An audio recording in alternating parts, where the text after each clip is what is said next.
ассалому алайкум бинандагони азиз, ба таваҷҷӯҳи шумо барномаи иттилоотии ахборро мустақиман аз телевизиони Тоҷикистон манзуратон мегардонем. Дар студия бо шумо Умед Мирализода. 25 декабр президенти ҷумҳурии Тоҷикистон пешвои миллат муҳтарам Эмомалӣ Раҳмон зимни сафари корӣ ба ноҳияи ҷайҳуни вилояти Хатлон корхонаи коркарди шери ҷамъияти дорои масъулияти маҳдуди шери ҷайҳунро ба истифода доданд. бунёди чунин корхонаҳои наву замонавӣ ҷиҳати таъмини аҳолӣ бо маҳсулоти табиӣ ва аз ҷиҳати экологии тоза, инчунин таъсиси ҷойҳои нави корӣ заминаи мусоид мегузорад. гузориши Заробиддин Ширинзода ва Меҳрӯзи Ҷумъа. 25 декабр президенти ҷумҳурии Тоҷикистон пешвои миллат муҳтарам Эмомалӣ Раҳмон бо мақсади шиносоӣ бо ҷараёни корҳои созандагию бунёдкорӣ, ифтитоҳи як зумра иншооти муҳим ва бозид аз хоҷагиҳои кишоварзӣ ба минтақаи бохтари вилояти Хатлон ташриф оварданд. зимни сафар дар маҷмӯъ наздики 60 иншоот мавриди истифода қарор гирифта, ба сохтмони 7 иншооти дигар оғоз бахшида мешавад. танҳо дар соҳаи маориф 18 муассисаи таҳсилоти умумӣ барои 13700 хонанда дар дубаст ва 10 муассисаи томактабӣ барои 1500 кӯдак мавриди истифода қарор мегирад. ҳамчунин 8 корхонаи саноатӣ бо наздики 600 ҷойи корӣ ифтитоҳ меёбад. ғайр аз ин, давоми соли равон бо саҳмгузории соҳибкорон ва мардуми саховатпеша дар ҳудуди вилоят 546 километр роҳ навсозӣ гардидааст. боздиди кории пешвои миллат муҳтарам Эмомалӣ Раҳмон аз ноҳияи ҷайҳуни вилояти Хатлон бо ифтитоҳи корхонаи шири ҷайҳун оғоз ёфт. дар ин корхонаи нави саноатӣ, ки дар заминаи ҷамъияти саҳомии пӯшидаи комбинати шири Душанбе бунёд гардидааст, истеҳсоли зиёда аз 10 намуди маҳсулот аз ҷумла қаймоқ, творог, кефир, ҷурғот, кефири мевагӣ, дуғоб ва маскаба роҳ монда шудааст. баҳри амалӣ гаштани ҳадафҳои стратегии мамлакат аз ҷумла таъмини амнияти озуқаворӣ, саноаткунонӣ бо суръати кишвар, солҳои рушди саноат эълон намудани солҳои 2022-2026 ва саҳми худро гузоштани дар иқтисодиёти мамлакат ва дастгирии сиёсати ҳукумати ҷумҳурии Тоҷикистон, мо роҳбарияти комбинати шири Душанбе иқдом гирифтем, ки боз як коргоҳи дигар, коргоҳи истеҳсоли маҳсулоти шерӣ дар ноҳияи ҷайҳуни вилояти Хатлон ба истифода диҳем. дар оянда нақша дорем, ки чунин корхонаҳоро дар тамоми шаҳру ноҳияи ҷумҳурии Тоҷикистон ба истифода диҳем. корхонаи нави истеҳсолӣ дар ноҳияи ҷайҳун дар заминаи дастуру ҳидоятҳои созандаи роҳбари давлат аз ҷониби соҳибкори ватанӣ Наврӯз Комилов бо мақсади таъмини аҳолии кишвар бо маҳсулоти табиӣ ва аз ҷиҳати экологӣ тозаю безарар сохта шуда, бо хатҳои муосири истеҳсолӣ таъмин гардидааст. корҳои сохтмонӣ соли 2024 дар асоси нақшачорабиниҳо бахшида ба ҷашни 35-солагии истиқлоли давлатӣ оғоз гардида, дар муҳлати пешбинӣ гардида ба анҷом расонида шуд. таҷҳизоту дастгоҳҳои истеҳсолии корхонаи саноатӣ аз кишварҳои пешрафтаи ҷаҳон ворид ва васлу насб гардидааст. корхона дорои 2 сардхона барои нигоҳдории маҳсулот ва воситаи нақлиёти махсус барои ба нуқтаҳои фурӯш дастрас намудани маҳсулот мебошад. бо мавриди баҳрабардорӣ қарор гирифтани ҷамъияти дорои масъулияти маҳдуди шири ҷайҳун, 35 сокини маҳаллӣ бо кори доимӣ, 15 каси дигар бо ҷамъоварии шир аз аҳолӣ ва дигар корҳои ёрирасон машғуланд. дар маҷмӯъ 50 кас бо кор ва маоши хуб таъмин шудаанд. иқтидори истеҳсолии шири ҷайҳун дар як шабонарӯз 10 тонна маҳсулоти ширии дорои сифати баландро ташкил медиҳад. зимни шиносоӣ ба раванди истеҳсолот ба роҳбари давлат муҳтарам Эмомалӣ Раҳмон иттилоъ дода шуд, ки маҳсулоти корхона таҳти номи шири ҷайҳун дар зарфҳои гуногун асосан дар бозорҳои дохилӣ ба фурӯш бароварда мешавад. маҳсулоти хоми корхона аз аҳолӣ дастрас мегардад ва бо ин мақсад 3 воситаи нақлиёт ҷудо гардида дар 4 деҳоти ноҳияи ҷайҳун нуқтаҳо барои ҷамъоварии шир ташкил карда шудааст. маҳсулоти дастрасшуда ба корхона дар озмоишгоҳ, ки мувофиқ ба талаботу меъёрҳои ҷаҳонӣ ҷиҳозонида шудааст, қабл аз коркард мавриди санҷиш қарор дода мешавад. масъалаи сифат дар ин корхона дар мадди аввал меистад. албатта мо бисёр диққат метем, ки маҳсулоти истеҳсол карданаи ин корхона ба талаботҳои стандарти давлатӣ ҷавобгӯ бошанд. инчунин худи озмоишгоҳи корхона ва инчунин коргоҳҳо бо тамоми дастгоҳҳои замонавии ҳозиразамон таҷҳизонда шуданд, ки мо метавонем дар ин дастгоҳҳо маҳсулоти беҳтаринро истеҳсол карда пешкаши харидоронамон намоем. سرور دولت محترم امامعلی رحمان پس از شناسایی با روند استحصالات در همین جا از گوشه نمایش محصولات استحصالی کارخانه دیدن کردند. در نمایشگاه محصولات شیری کارخانه نوی صنعتی که با صفت بلند استحصال و برای پیشنهاد به بازار استعمالی آماده می‌گردد معرفی کرده شد. پیشوای ملت ضمن شناسایی با محصولات کارخانه جهت روانه نمودن توجه زیاد بر رعایت قاعده‌های بی‌خطری هنگام کارکرد شیر و بندوبست آن در اساس طلبات ملی و بین المللی به مسئولان دستور و توصیه ها دادند. در نوبت خود مسئولین کارخانه آمادگی خود را برای در آینده افزون نمودن شماره چنین کارخانه‌های نو و زمانوی و سهمگذاری در تامین بازار داخلی بیان داشتند.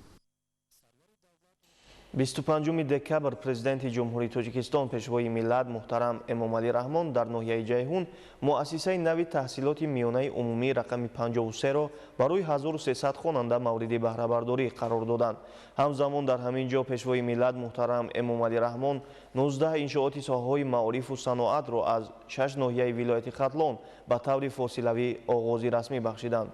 همکاران ما معلوماتی بیشتر می‌دهند.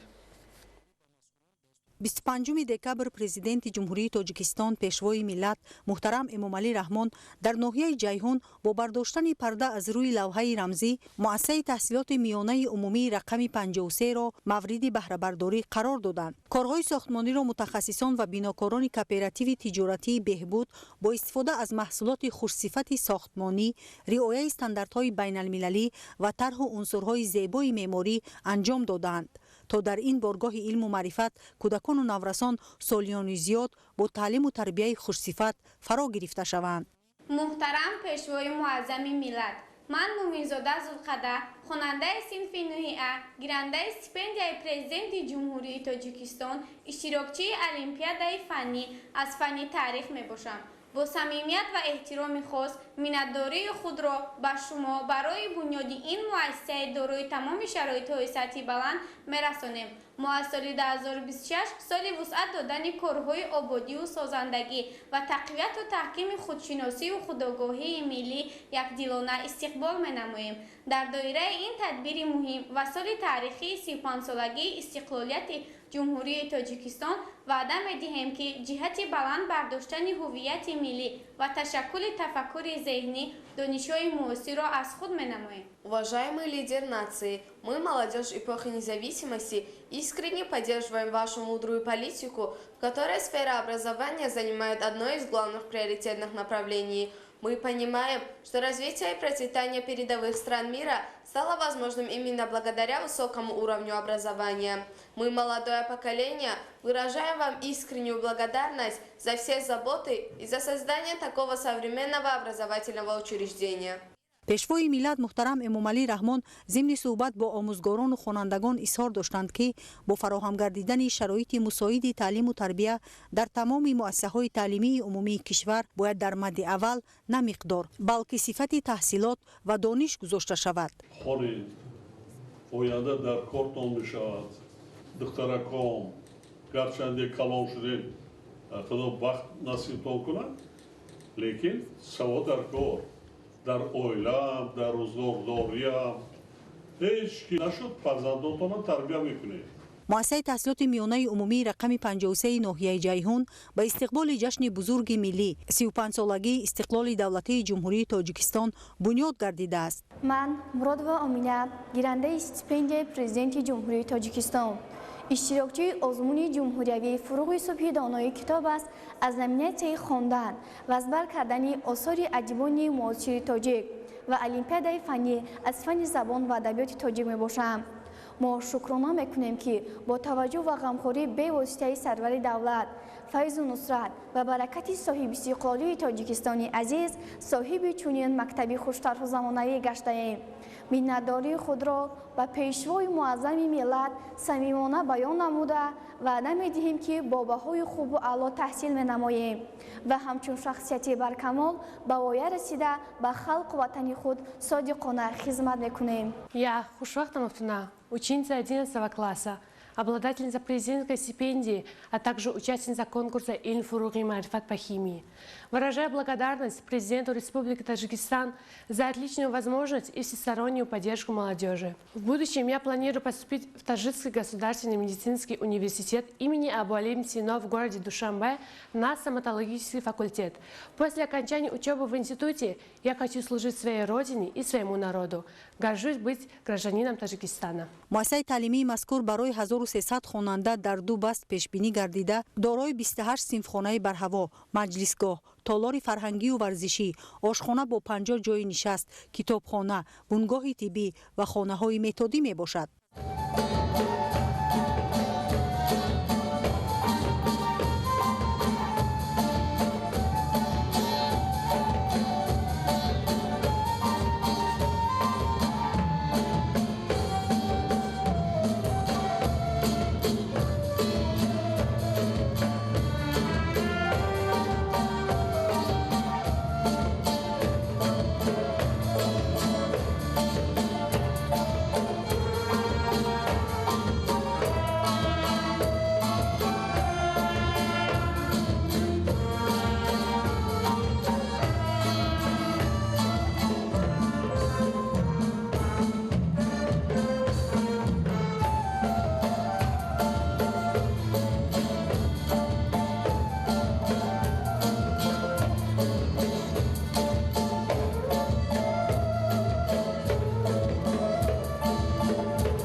иттилоъ доданд ки дар 34 соли соҳибистиқлолӣ дар кишвар барои фаро гирифтани наврасону ҷавонон бо донишҳои муосири ба меъёрҳои стандарти байналмилалӣ ҷавобгӯ, омӯзиши фанҳои дақиқ, забонҳои хориҷӣ ва технология, бунёди як қатор муассисаҳои таҳсилоти миёнаи умумӣ ва таълимии нав дар сатҳи баланд роҳандозӣ гардида шароити таълим фароҳам гардидааст.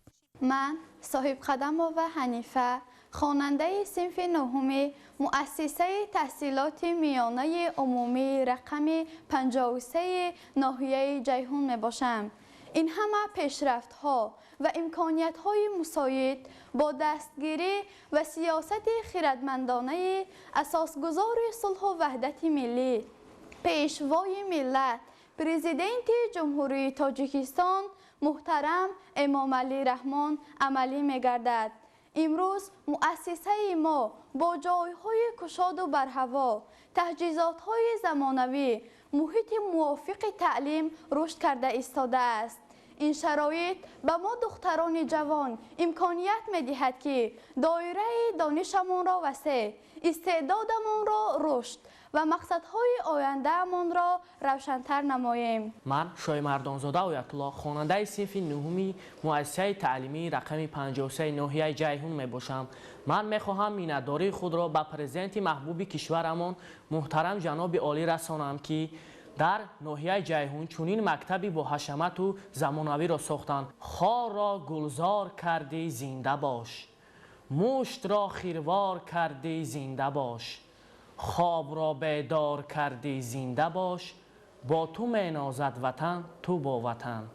танҳо дар солҳои 2024-2025 дар назди 52 муассисаи таҳсилоти миёнаи умумии ноҳияи ҷайҳун 91 синфхонаи иловагӣ бо 2275 ҷойи нишаст сохта ба истифода дода шудааст. من مرادова سبرینه منتداری صمیمانه خود را به اساسگذاری صلح و وحدت ملی، پیشوای ملت، پرزیدنت جمهوری تاجیکستان محترم امام علی رحمان اظهار می‌نمایم که امروز برای ما یک بنای نوی تعلیمی را با تمام شرایط‌های معاصر تعلیمی به استفاده دادند.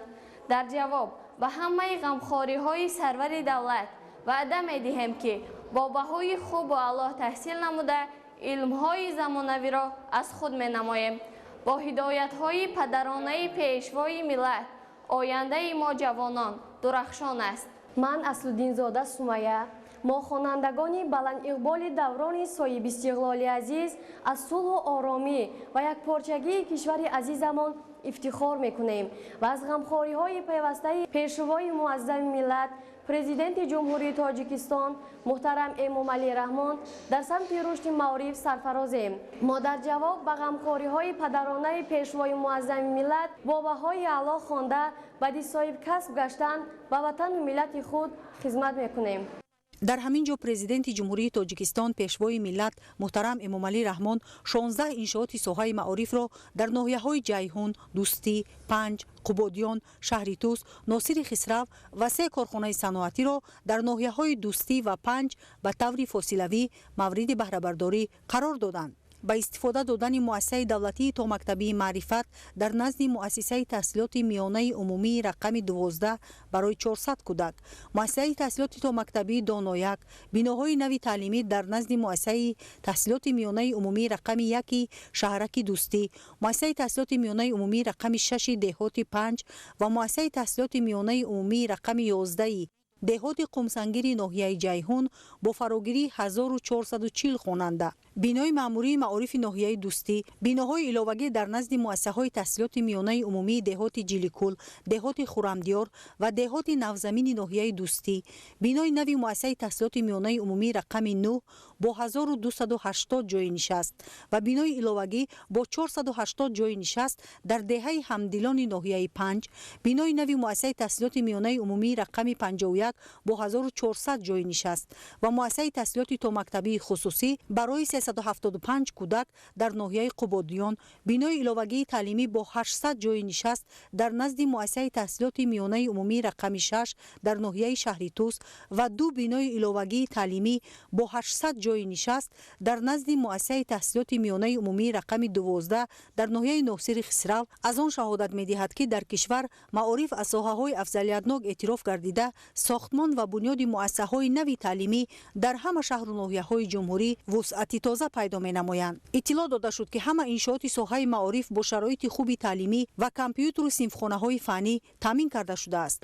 در دایره عملی نمایی هدف چهارم استراتژی صنعت کنونی با سرعت کشور، پرزیدنت جمهوری تاجیکستان پیشوای ملت محترم امامعلی رحمان همچنین کارخانه استحصال شیفیر با 45 جای کاری، کارخانه کارکرد پخته جمعیت دارای مسئولیتش محدودی سرمایه دوستی برای کارکرد 10,000 تن پخته با 35 جای کاری در ناحیه دوستی و کارخانه کارکرد پخته در پارک تکنولوژی اینواسیونی با 50 جای کاری در ناحیه 5 ولایت ختلان را به طور فاصلوی مورد استفاده قرار دادند. پرزیدنت جمهوری تاجیکستان محترم امامعلی رحمان اقدام بنیادکارانه صاحبکاران را شایسته تحسین خوانده به مسئولان کارخانه‌های صنعتی دستور دادند که به صفت محصولات و کارکرد پخته توجه جدی ظاهر کرده در آینده دایره فعالیت کارخانه‌ها را وسیع و جایهای کاری را زیاد نمایند.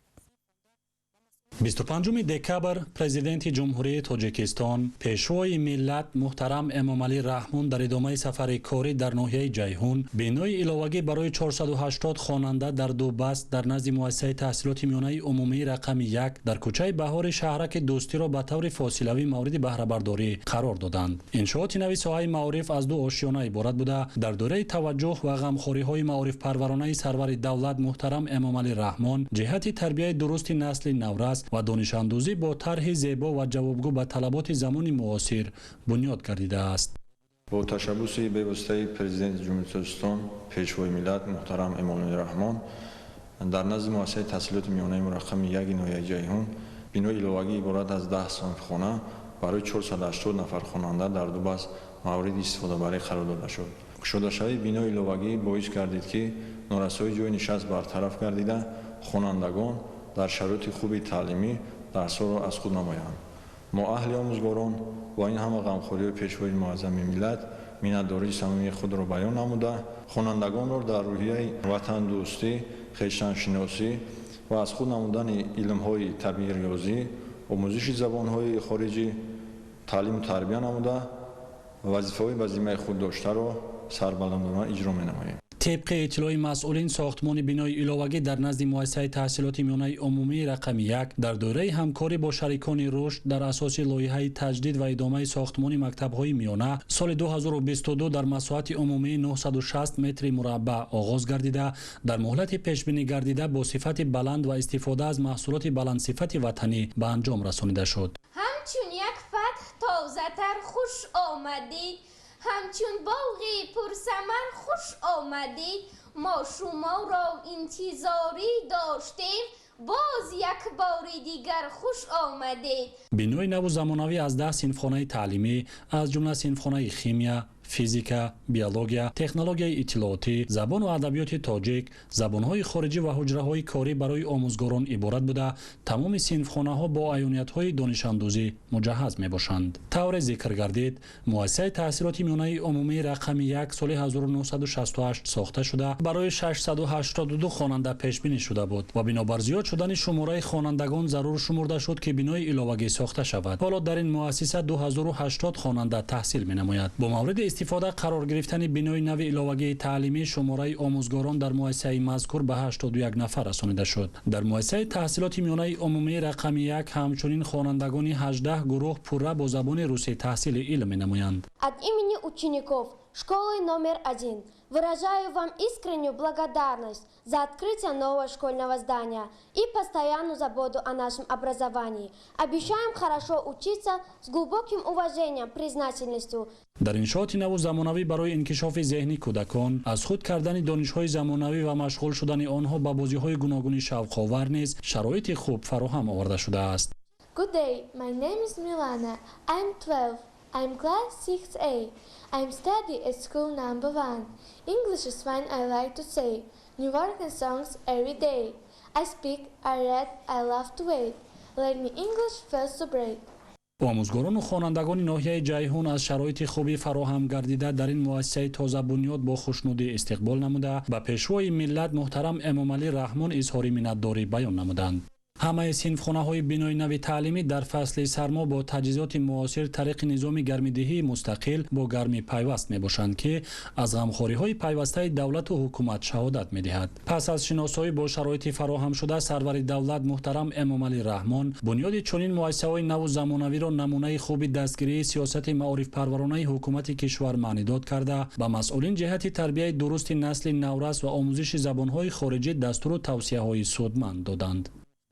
25 دکبر پرزیدنت جمهوری تاجیکستان پیشوای ملت محترم امامعلی رحمان در ادامه سفر کاری به ناحیه جیهون بنای علاوه‌ای تعلیمی با 480 جای نشست در دو بست در نزد مؤسسه تحصیلات میانه عمومی رقم 6 واقع در دهه گلریز دهات 5 ناحیه جیهون را به طور فاصلوی به استفاده دادند. ضمن معرفی بنای نو تعلیمی به سرور دولت محترم امامعلی رحمان اطلاع داده شد که ساختمان بنای نو ساحه معارف با دستگیری شریکان رشد در دوره لایحه تجدید و ادامه ساختمان مکتب‌های میانه سال 2024 آغاز گردیده در آن شرایط خوبی تعلیم فراهم گردیده است. از نام اهل آموزگاران، کلکتیو آموزگاران و خوانندگان و والدان مؤسسه تعلیمی و اساسگزار صلح و وحدت ملی پیشوای ملت محترم جناب عالی اظهار منتداری برای ساختمان صنفخانه‌های علاوه‌ای در نزد مؤسسه تعلیمی بیان می‌نماییم. انشاءات با در نظر داشت طلبات ساحه، عنصرهای معماری ملی و جوابگو به ظرفیت‌های معاصر با صفت بلند ساخته شده، صنفخانه و دیگر کابینت‌های فنی با تجهیزات و عیانیت درسی مجهز گردانده شده است. برای من و همه خوانندگان این روز که از روزهای خاطرمان تعلیمی به حساب می رود، زیرا ما صاحب صنفخانه‌های نو و شرایط بهتری آموزشی گردیدیم. این همه پیشرفت‌ها و امکانیت‌ها با دستگیری و سیاست خردمندانه اساسگزار صلح و وحدت ملی پیشوای ملت پرزیدنت جمهوری تاجیکستان محترم امامعلی رحمان عملی می‌گردد. از نام تمام خوانندگان و پیشوای ملت سپاس صمیمی و قدردانی خود را می‌رسانیم. بنای علاوه‌ای دارای 10 صنفخانه برهوای تعلیمی و 2 حجره کاری بوده در پیروی از سیاست سازنده و بنیادکارانه پیشوای ملت محترم امامعلی رحمان بخشیده به 35 سالگی استقلال دولتی بنیاد گردیده است. در مؤسسه تحصیلات میانه عمومی رقم 6 1745 خواننده به تحصیل فرا گرفته شدند که به آنها 67 نفر آموزگار دارای تجربه پداگوژی تعلیم می‌دهند. محترم پیشوای ملت، امروز ما در صنفخانه‌های تحصیل می‌کنیم که با تجهیزات‌های زمانوی، محیط سازنده و امکانیت‌های بهترین تأمین شده‌اند. این شرایط به ما نیرو می‌بخشد تا دانش‌های بیشتر گیریم و خود را برای آینده آماده سازیم.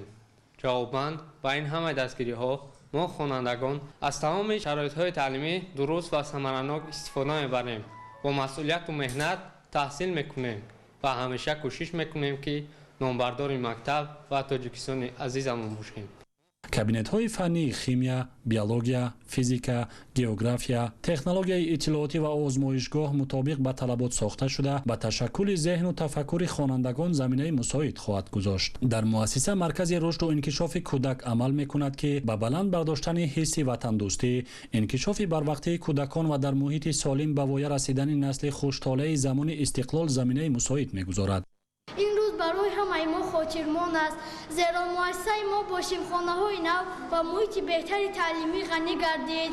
امروز ما امکانیت داریم در شیمخانه‌های براحت با تجهیزات نو و شرایط موافق تحصیل کنیم. برای این غمخواری از نام همه خوانندگان با اساسگذار صلح و وحدت ملی پیشوای ملت پرزیدنت جمهوری تاجیکستان محترم امامعلی رحمان اظهار سپاس صمیمی می‌نمایم. иншооти навбунёд ҳамчунин ба низоми гармидиҳӣ мустақил пайваст буда ҳамаи синфхонаҳо дар мавсими сармо бо гармӣ таъмин хоҳанд шуд. пешвои миллат муҳтарам эмомалӣ раҳмон шароит ва имкониятҳои фароҳам гардида дар бинои навбунёди таълимиро амали шоиста унвон намуда ба масъулини соҳаи маориф ҷиҳати тарбияи дурусти насли наврас, омӯзиши илмҳои замонавӣ, рӯ овардан ба таъриху тамаддуни пурғановати миллати тоҷик дастуру тавсияҳо доданд. 25 декабр президенти ҷумҳурияи тоҷикистон пешвои миллат муҳтарам эмомалӣ раҳмон дар идомаи сафари корӣ дар ноҳияи ҷайҳун бинои иловагии таълимӣ барои 480 хонанда дар ду баст дар назди муассисаи таҳсилоти миёнаи умумии рақами 11 воқеъ дар деҳаи меҳнатободи деҳоти қумсангирро ба таври фосилавӣ мавриди баҳрабардорӣ қарор доданд. сохтмони бинои иловагӣ дар назди муассисаи таҳсилоти миёнаи умумии рақами 11 соли 2022 оғоз гардида дар муҳлати пешбинӣ гардида به انجام رسانیده شد. امروز در مؤسسه تحصیلاتی میانه عمومی رقم 11 10 سیمخانه ایلوگی با تمام تجهیزات‌های زمانوی ساخته و استفاده داده شد که خرسندی خرد و کلان حد کلان ندارد.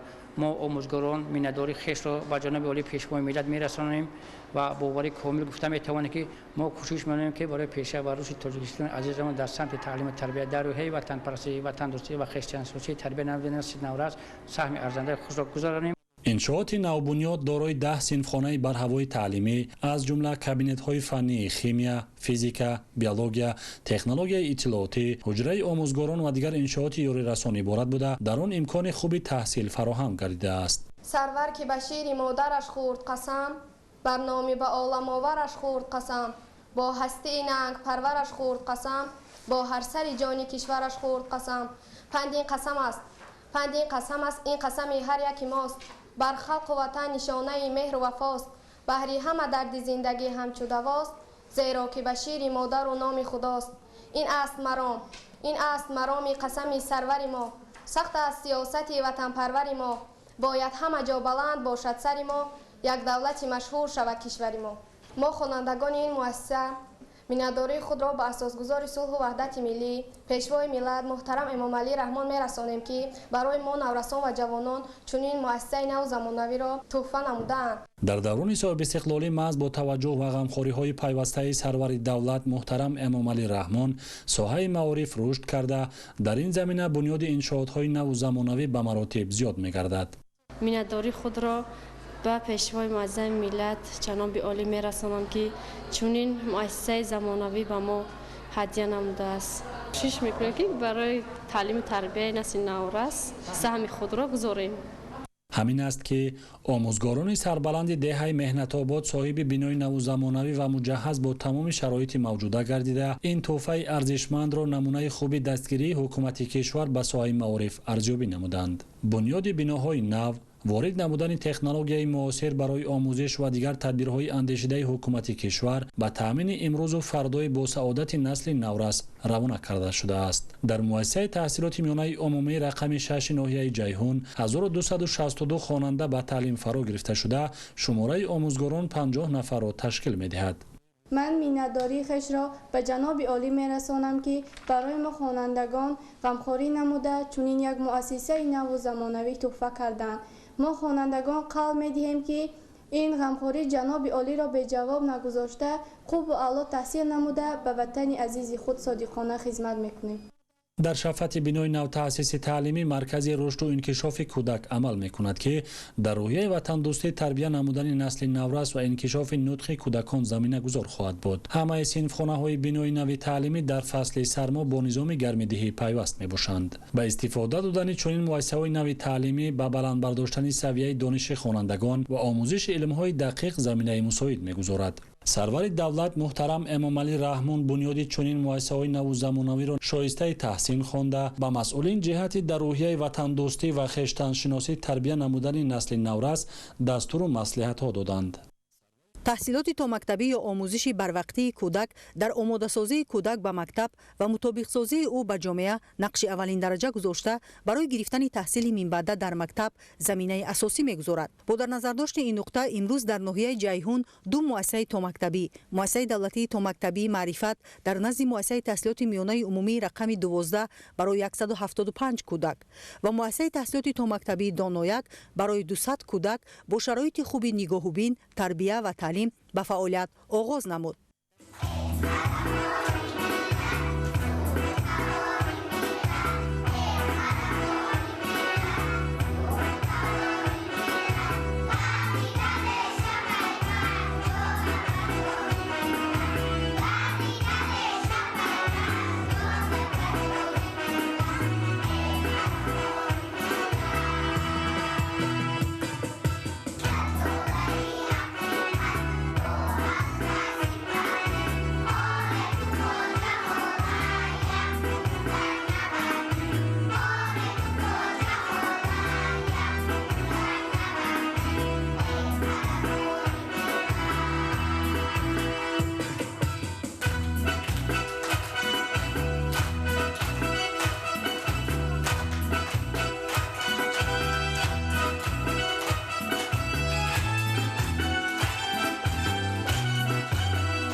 در مؤسسه‌های تا مکتبی معرفت و دانایک ناحیه جیهون مکمل ساختن مهارت و ملکه‌های معین، حوزه جوابی کودکان، هوشیاری و زیرکی، آموزش زبان‌های روسی و انگلیسی و دیگر صفت‌های عقلی و ذهنی به راه مانده شده است. با راهنمایی مربی‌ها، تربیت‌گیرندگان نه تنها مشغولیت‌های گوناگون را می‌گذرانند، بلکه شعر و سرودهای وطن دوستانه را نیز از بر می‌نمایند. ما کودکان شادیم، خوشبختیم و دلشادیم در این ملک آبادی، در کشوری آزادیم. شکری وحدت، شکری بختی پایدار، پیشوا دارم افتخار، به ملا از زحمتی پیوسته هست، گل افشان است میهن چون بهار. مؤسسه‌های تا مکتبی همچون زینه اولین تحصیل با فعالیت ثمرناک خود علاقه‌مندی بین عائله و مکتب را تامین می‌نمایند. اولین حرف و رقم‌ها را کودکان محض در این درگاه تعلیمی می‌آموزند. وطن به من مادر است، به جانم برابر است، مقدساتی وطن چو دل مرا در بر است. از جنگ دور گشتم با عزم و با تلاش، شب را شکست دادی با عقلی نوپاشد. تنها تربیتگیرنده کامل و خودآگاه میتواند احساس گرم و گوارای و تندرستی را در نهاد و ضمیر کودکان بیدار نماید و برای از خود کردن بهترین ارزش‌های انسانی کودکان را راهنمایی کند. حکومت جمهوری تاجیکستان با در نظر داشت زیادشوی اهالی به بنیاد مؤسسه‌های تا مکتبی اعتبار اولین درجه و جدی داده در زمان صاحب استقلالی تاجیکستان با اقدام بنیادکارانه و سازنده پیشوای معظم ملت محترم امامعلی رحمان در همه شهر و ناحیه‌های کشور مؤسسه‌های تا مکتبی مطابق به معیارهای بین المللی مورد استفاده قرار داده شدند. این اقدام سازنده و معارف پرورانه با مقصد فراگیری بیشتر کودکان به تعلیم و تربیت تا مکتبی، دسترسی داشتن به تحصیل با صفت و تامین شریکی بخش‌های دولتی و خصوصی عملی کرده می‌شوند. سیاست آبادکارانه و معارف پرورانه پیشوای معظم ملت پرزیدنت جمهوری تاجیکستان محترم امامعلی رحمان است که امروزها در شهر و ناحیه‌های کشور برای رشد ساحه معارف توجه خاصه ظاهر کرده می شود. بینای مأموری شعبه معارف ناحیه دوستی که امروز مورد بهره برداری قرار داده شد، ارمغان ایدانه برای کارمندان ساحه و آموزگاران و خوانندگان ناحیه به حساب می رود. روند کارهای بنیادی در انشاءات مذکور سال 2024 آغاز گردیده، در تدبیرهای ساختمانی بینای مأموری شعبه معارف ناحیه دوستی 60 نفر ساختمانچیان ساکنان محلی به کار جلب گردیدند. انشاءاتی با تازگی بنیاد نموده 3 آشیانه بوده به روند فعالیت منبعه کارمندان ساحه معارف ناحیه مطابق گردانیده شده است. در سال تحصیلی 2025-26 در ناحیه دوستی یکچند بیناهای مؤسسه‌های تعلیمی به استفاده داده شدند. از حساب کمیته پدر و مادران وجود در جماعت دهاتی دهقان‌آباد نسیمخانه ایلوگی با اقدار 216 جای نشست و یک اتاق کاری برای آموزگاران از حساب کمیته پدر و مادران به استفاده داده شد. دوران استقلالیت ما شهادت از آن می‌دهد که این همه غمخوری‌های پیشوای معظم ملت است که روز تا روز شرایط آموزگاران و خوانندگان رو به بهبودی نهاده. خوانندگان در سطح المپیادهای بین المللی و داخلی کشورمان زیاد شده ایستاده است. در قبط یکم بینا حجره‌های کاری، کابینت‌های متدی با تکنولوژی معاصر مجهز گردیده تامین می‌باشد. همکنون با مورد استفاده قرار دادن بینای نوی شعبه معارف آموزگاران ناحیه در حجره‌های برهوای متدی از متخصصان ساحه روندهای معاصر نظام تعلیم و تربیه را برخوردار می‌شوند. همچنین در قسمت اول بینای تازه بنیاد کتابخانه الکترونی مجهز با تکنولوژی معاصر اطلاعاتی برای آموزگاران و خوانندگان ناحیه دوستی فراهم آورده شده است که این امکانیت می‌دهد که نسل نورس توسط کامپیوترهای معاصر از ادبیات‌های گذشته و امروزه و جهانی سری وقت دسترسی داشته باشند. با دستگیری‌های اساسگذار صلح و وحدت ملی پیشوای ملت پرزیدنت جمهوری تاجیکستان محترم امامعلی رحمان گشوده شدن شعبه نو معارف این آغاز مرحله نو در رشد علم و معرفت در بلند برداشتن صفت تحصیلات می باشد. ما خوانندگان مؤسسه تحصیلات میانه عمومی خوب درک می نماییم که معارف اساس پیشرفت جامعه است. هر یک دستگیری‌هایی که دولت رهبریت کشور برای شعبه معارف می‌رساند به آینده ما نگرانده شده است. در قبط دوم بینای مأموری شعبه معارف حجره‌های سردار مؤسسه و دریافت استعدادها 3 حجره تازه بنیاد با 6 جای برای مهمانان جایگیر میباشد. در قبط سیوم بینا تالار وسیع بر هوای مجلسگاه برای 120 جای نشست با شرایط ضروری مجهز بوده. آینده برگزار نمودن چاره‌بینی‌های علمی و معرفتی، کنفرانس و مشورت‌های علمی و چاره‌بینی‌های سودمند برگزار می‌نمایند. بنیاد و موارد بهره برداری قرار دادن انشاءات زیبای شعبه معارف در دایره تدبیرهای سازندگی به استقبال از جشن 35 سالگی استقلالیت دولتی ساخته شده است. گذشته از این کارمندان ساحه معارف در بینای مقامات اجرایی حاکمیت دولتی ناحیه فعالیت می‌نمودند. با ساخته مورد استفاده قرار دادن بینای محتشم و زیبای 3 آشیانه دارای 11 حجره کاری، کتابخانه الکترونی، تالار مجلسگاه و مهمانخانه، همکنون کارمندان ساحه معارف ناحیه صاحب بینای اساسی خود گردیدند. از بنیاد چنین انشاءات خوش‌طرح و زمانوی کارمندان ساحه معارف ناحیه دوستی با شرایط بهتر کاری تامین گردیده در جواب به دستگیری‌های پیوسته حکومت جمهوری تاجیکستان در نزد خود هدف گذاشتند که بهر باز هم بهتر نمودن فعالیت خویش و آماده نمودن نسل نورس به آزمون‌های جمهوریوی و بین المللی، همچنین از حساب خوانندگان آماده نمودن کادرهای بلند اختصاص در ساحه‌های گوناگون سهمی ارزنده می‌گذارند. در مؤسسه تحصیلات میانه عمومی رقم 3 ناحیه دوستی تا امروز 52 نفر آموزگاران، 960 نفر نسل نورس را از فنهای گوناگون در 20 تیمخانه تعلیمی به تعلیم و تربیه جلب نموده بودند. مشکلات اساسی و برطرف نمودن نارسایی جای نشست خوانندگان را به اینابت گرفته در شفت مؤسسه تعلیمی گذشته از این فعالیت داشته از جانب مسئولان ساحه طرح بنیاد انشاءات نوی ایلاوگی راه اندازی کرده شد. با گذشت یک سال در نزد بینای اساسی تعلیمی، بینای محتشم و زیبای دو آشیانه مؤسسه تحصیلات میانه عمومی رقم 3 قامت افراخته امروز مورد استفاده قرار داده شد. مؤسسه تازه بنیاد تحصیلات میانه عمومی رقم 3 دارای 10 سیمخانه برهوای تعلیمی، آزمایشگاه، حجره سرور مؤسسه و مرکز علایده گرمیدهی معاصر از منبع الترناتیوی استفاده برنده و مجهز با میز و کرسی و اشیای تعلیمی فراگیر می باشد. همکنون با ساخته مورد استفاده قرار دادن انشاءات ایلاوگی نوی تعلیمی که برای 480 نفر خواننده در 2 بست پیش بینی گردیده است، در مجموع شماره سیمخانه های تعلیمی مؤسسه به 30 عدد می رسد. می‌نداریم از پیشوای معظم ملت که چنین یک سیمخانه های زمانوی با تمام تجهیزات ها بر ما مهیا کرده است و باعث افتخار است که با قدم های نیک اساسگزار صلح و وحدت ملی پیشوای ملت پرزیدنت جمهوری تاجیکستان محترم امامعلی رحمان در این ایام ساحه های گوناگون حیات جمعیتی رشد یافتند.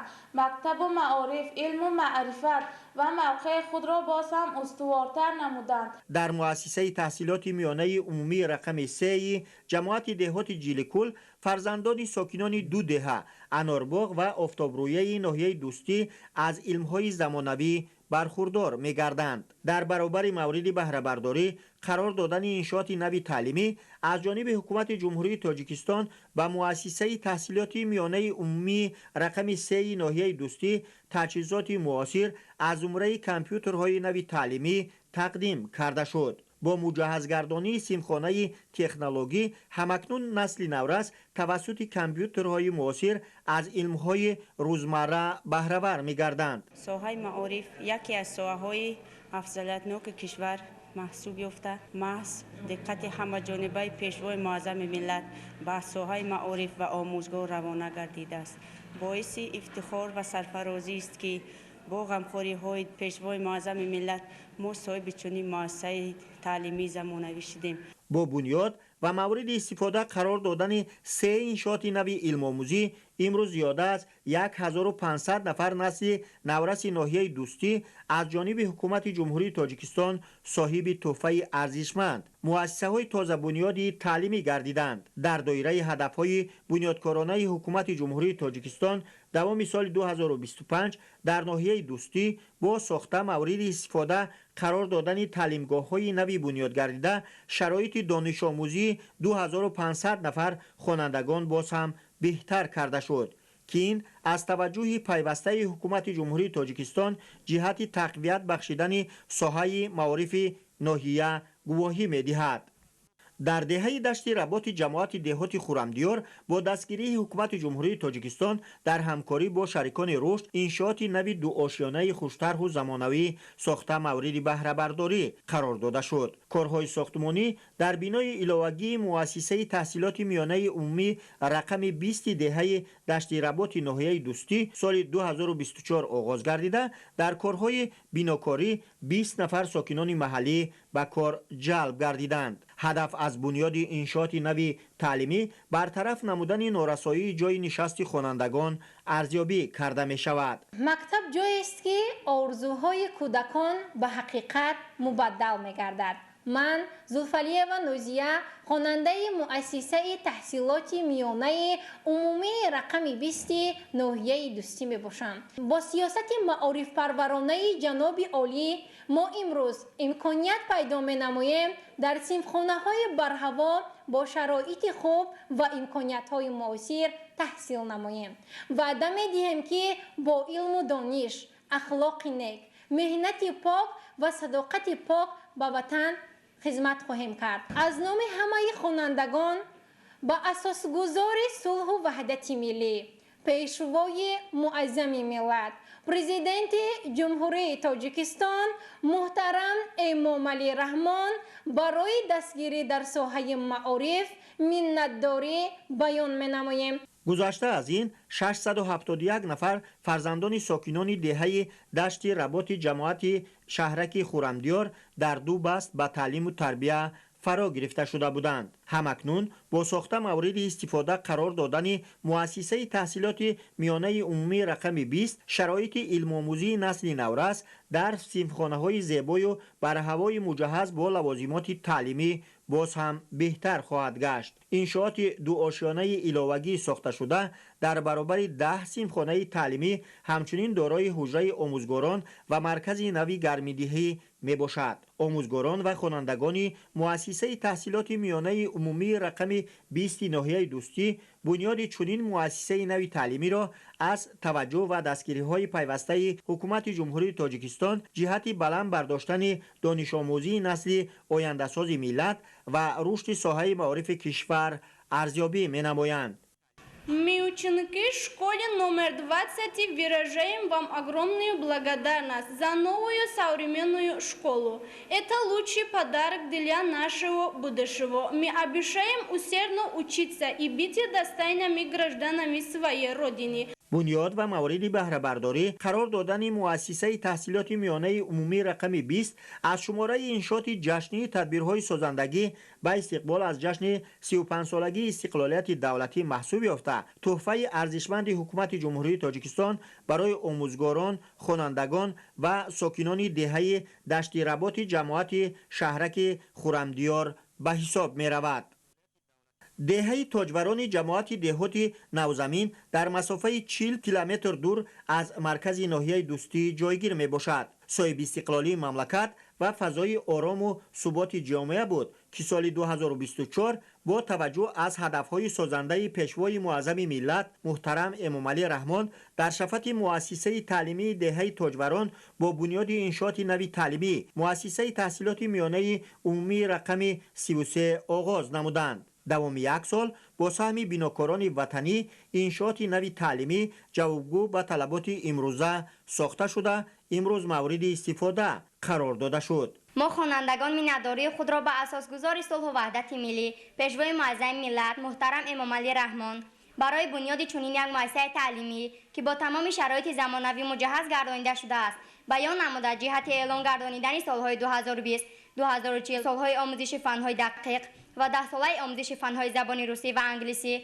از جانب پیشوای معظم ملت با ما امکانیت فراهم آورد که دقت همه‌جانبه خویش را نسبت به آموزش فنهای مذکور روانه سازیم. هدف اصلی بنیاد انشاءات دو آشیانه خوش‌طرح و زمانوی مؤسسه تحصیلات میانه عمومی رقم 33 در دهه دوردست تاجوران ناحیه دوستی در پرتو هدایت‌های سازنده پیشوای معظم ملت محترم امامعلی رحمان با مقصد رشد ساحه معارف و شرایط ارزنده فراهم آوردن برای نسل نورس دوران صاحب استقلالی کشور به شمار می رود. При поддержке основателя мира и уважаемого лидера нации президента Республики Таджикистан Эмомали Рахмона открытие нового отдела образования является началом нового этапа развития науки и просвещения, повышения качества обучения.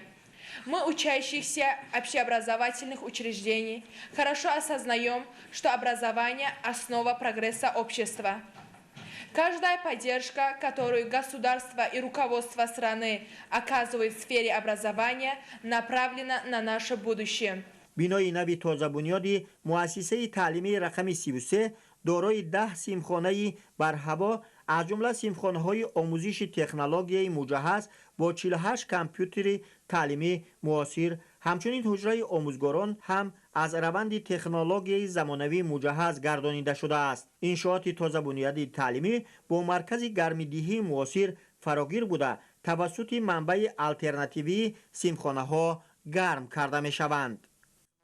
در دهه پختکاری ناحیه 5 بینای نوی مؤسسه تحصیلات میانه عمومی رقم 9 مورد استفاده قرار داده شد. امروز خرسندی حد و کنار ندارد مردم ناحیه 5 را. در ناحیه باز یک مؤسسه با شکوه زمانوی با شرایط معاصر روسوی افتتاح آمد. ما معارفچیان جواباً به غمخواری های و دستگیری های پیشوای معظم ملت وعده می‌دهیم که نسل نورس را در روحیه وطن دوستی و خویشتن شناسی تربیت نماییم. این انشاءات مهم ساحه در زمینه سیاست خردمندانه و معارف پرورانه پیشوای ملت با مقصد فراهم آوردن شرایط معاصر تعلیم و تربیه و در دایره آمادگی ها به جشن 35 سالگی استقلال دولتی با خرج 21 میلیون سامانی بنیاد گردیده است. ساختمان مؤسسه در اساس تطبیق مرحله یکم برنامه دولتی رشد ساحه معارف ولایت ختلان برای سالهای 2022-2027 انجام یافته پر را به معیار و استانداردهای ساحه معارف مطابق می باشد. از صمیم قلب میnnتداری خود را به اساسگذاری صلح و وحدت ملی پیشوای ملت محترم امام علی رحمان میرسانم که برای ما خوانندگان چنین مؤسسه زیبا و برهوا مهیا نموده است. ما همه خوانندگان از دل و جان وعده می‌دهیم که با بهای خوب و اعلی تحصیل نموده نامبردار و پرچمبرداری این وطن و ملت باشیم. بینای نوی تعلیمی از 3 آشیانه عبارت بوده دارای 32 صنفخانه، 12 اتاق کاری، کتابخانه، تالار خوانش و کتابخانه الکترونی می باشد که برای بلند برداشتن سطح و صفت دانش اندوزی خوانندگان مساعدت می نماید. اینچنین در مؤسسه آشخانه با 100 جای نشست، اتاقهای مجهز تکنولوژی اطلاعاتی، صنفخانه‌های فنی زبانهای روسی و انگلیسی، تالار برهوای مجلس و تالار ورزشی می باشد. برای تامین حفظ سلامتی خوانندگان، بنگاه طبی و دیگر انشاءات یاری رسان مهیا کرده شده است. مؤسسه امکانیت دارد تا 1280 نفر خواننده را در 2 بست به تحصیل فرا گیرد که این برای بهتر گردیدن روند تعلیم مساعدت می نماید. همزمان در نزد مؤسسه مرکز انکشاف کودک فعالیت نموده برای فراگیری بیشتر کودکان به تحصیلات تا مکتبی زمینه مساعد فراهم می آورد. Мы, ученики, благодарим нашему президенту, что вы создали нам такой современный и прекрасную школу. Мы обещаем, что будем усердно учиться, чтобы принести пользу для нашего народа и для нашей страны. با استفاده دادن انشاءات مذکور ادامه تدبیرهای سازنده در ساحه معارف بوده نشانه توجه پیوسته حکومت مملکت به رشد ساحه معارف، بلند برداشتن سطح معرفت و تربیت نسل صاحب معرفت و وطن دوست مهم می باشد. همچنین امروز در دهه همدلان ناحیه 5 بینای نوی مؤسسه تحصیلات میانه عمومی رقم 41 مورد استفاده قرار داده شد. بنیاد این انشاءات مهم اجتماعی در دایره تطبیق سیاست معارف پرورانه حکومت جمهوری تاجیکستان و اجرای دستور و سپارش‌های پرزیدنت جمهوری تاجیکستان پیشوای ملت محترم امام علی رحمان جهت فراهم آوردن شرایط زمانوی تعلیم و تربیه عملی گردیده است. امروز برای ما اهل معارف یکی از روزهای خاطرمان و تاریخی می باشد. گشاده شوی این مؤسسه نو که با دستگیری های و هدایت پیوسته شما محترم جناب عالی برای فرزندان ما امکان فراهم آورد که شرایط نو تعلیمی مهیا گردد. من همچون یک آموزگار و همچون یک مادر جوان میnnتداری خویش و تمام مردم دهه همدلان را به شما برای چنین مؤسسه زمانوی و سازگار میرسانم. بینای تازه بنیاد مؤسسه تعلیمی از 2 آشیانه عبارت بوده دارای 10 صنفخانه برهوا و پر مجهز با عیانیت‌های معاصر درسی، تجهیزات تعلیمی و لوازمات ضروری می باشد.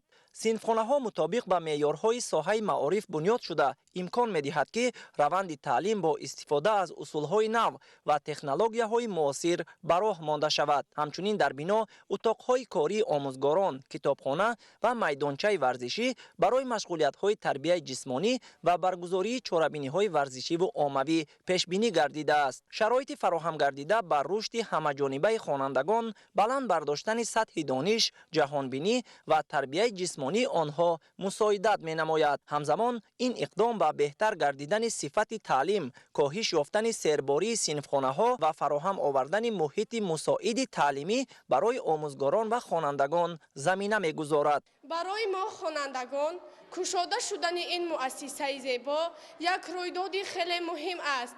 ما افتخار میکنیم که امروز امکانیت داریم در شرایط زمانوی آموزیم، مهارت خویش را تکمیل دهیم، برای آینده خود و وطن عزیزمان تاجیکستان آماده شویم. محترم پیشوای ملت، غمخوری و مهربانی های شما نسبت به جوانان ما را روح بلند می سازد، به ما نیرو می بخشد تا به جانبداری، سیاست دولتداری، به مهنت و دانش و با دل پاک در آبادی کشور خود سهمگزار باشیم. آموزگاران، خوانندگان و پدر و مادران از چنین توجه و دستگیری پیوسته دولت و حکومت کشور نسبت به ساحه معارف اظهار قناعتمندی نموده تاکید کردند که فراهم آوردن چنین شرایط ارزنده مسئولیت آنها را در سمت تعلیم و تربیت نسل آینده ساز باز هم بیشتر می‌گرداند. آنها اظهار داشتند که من بعد نیز با استفاده ثمرناک امکانیت‌های فراهم شده برای بلند برداشتن سطح دانش و معرفت خوانندگان تلاش خواهند کرد. بعد ختم دانشگاه طبق راهخط وزارت معارف و علم جمهوری تاجیکستان بر ناحیه 5 سفربر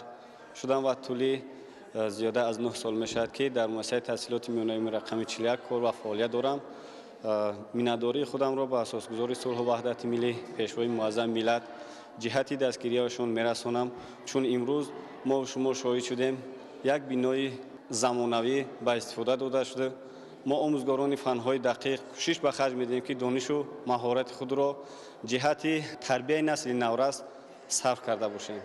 ساختمان و با استفاده دادن چنین انشاءات تعلیمی در دهات کشور دلیل روشن توجه دائمی رهبریت دولت بر رشد ساحه معارف، تقویت ذخیره‌های انسانی و آماده نمودن متخصصان صاحب کسب برای آینده درخشان تاجیکستان ارزیابی می‌گردد.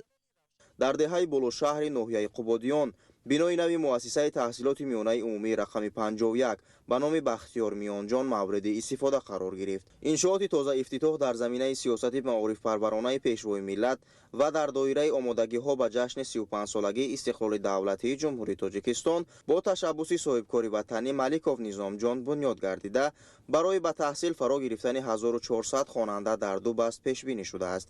کارهای ساختمانی در انشاءات مذکور در مهلت 1 سال با رعایت طلبات معاصر ساحه معارف به انجام رسانیده شده. افتتاح آن باعث خوشحالی اهل آموزگاران، خوانندگان و ساکنان محل گردید. طبق لایحه بنای نوی مؤسسه تعلیمی از 24 صنفخانه برهوای درسی عبارت بوده، از جمله صنفخانه‌های فنی، فیزیک، شیمی، بیولوژی، ریاضی و تکنولوژی اطلاعاتی با عیانیت‌های معاصر علم آموزی مجهز گردیده است. سالهای پیشین مکتب ما بسیار فرسوده و کهنه شده بود. برای خوانندگان جای خوانش نبود. از بام مکتب کهنه آب میچکید. بسیار وقت من میترسیدم که به بالای فرزندان ما این مکتب فرو نرود.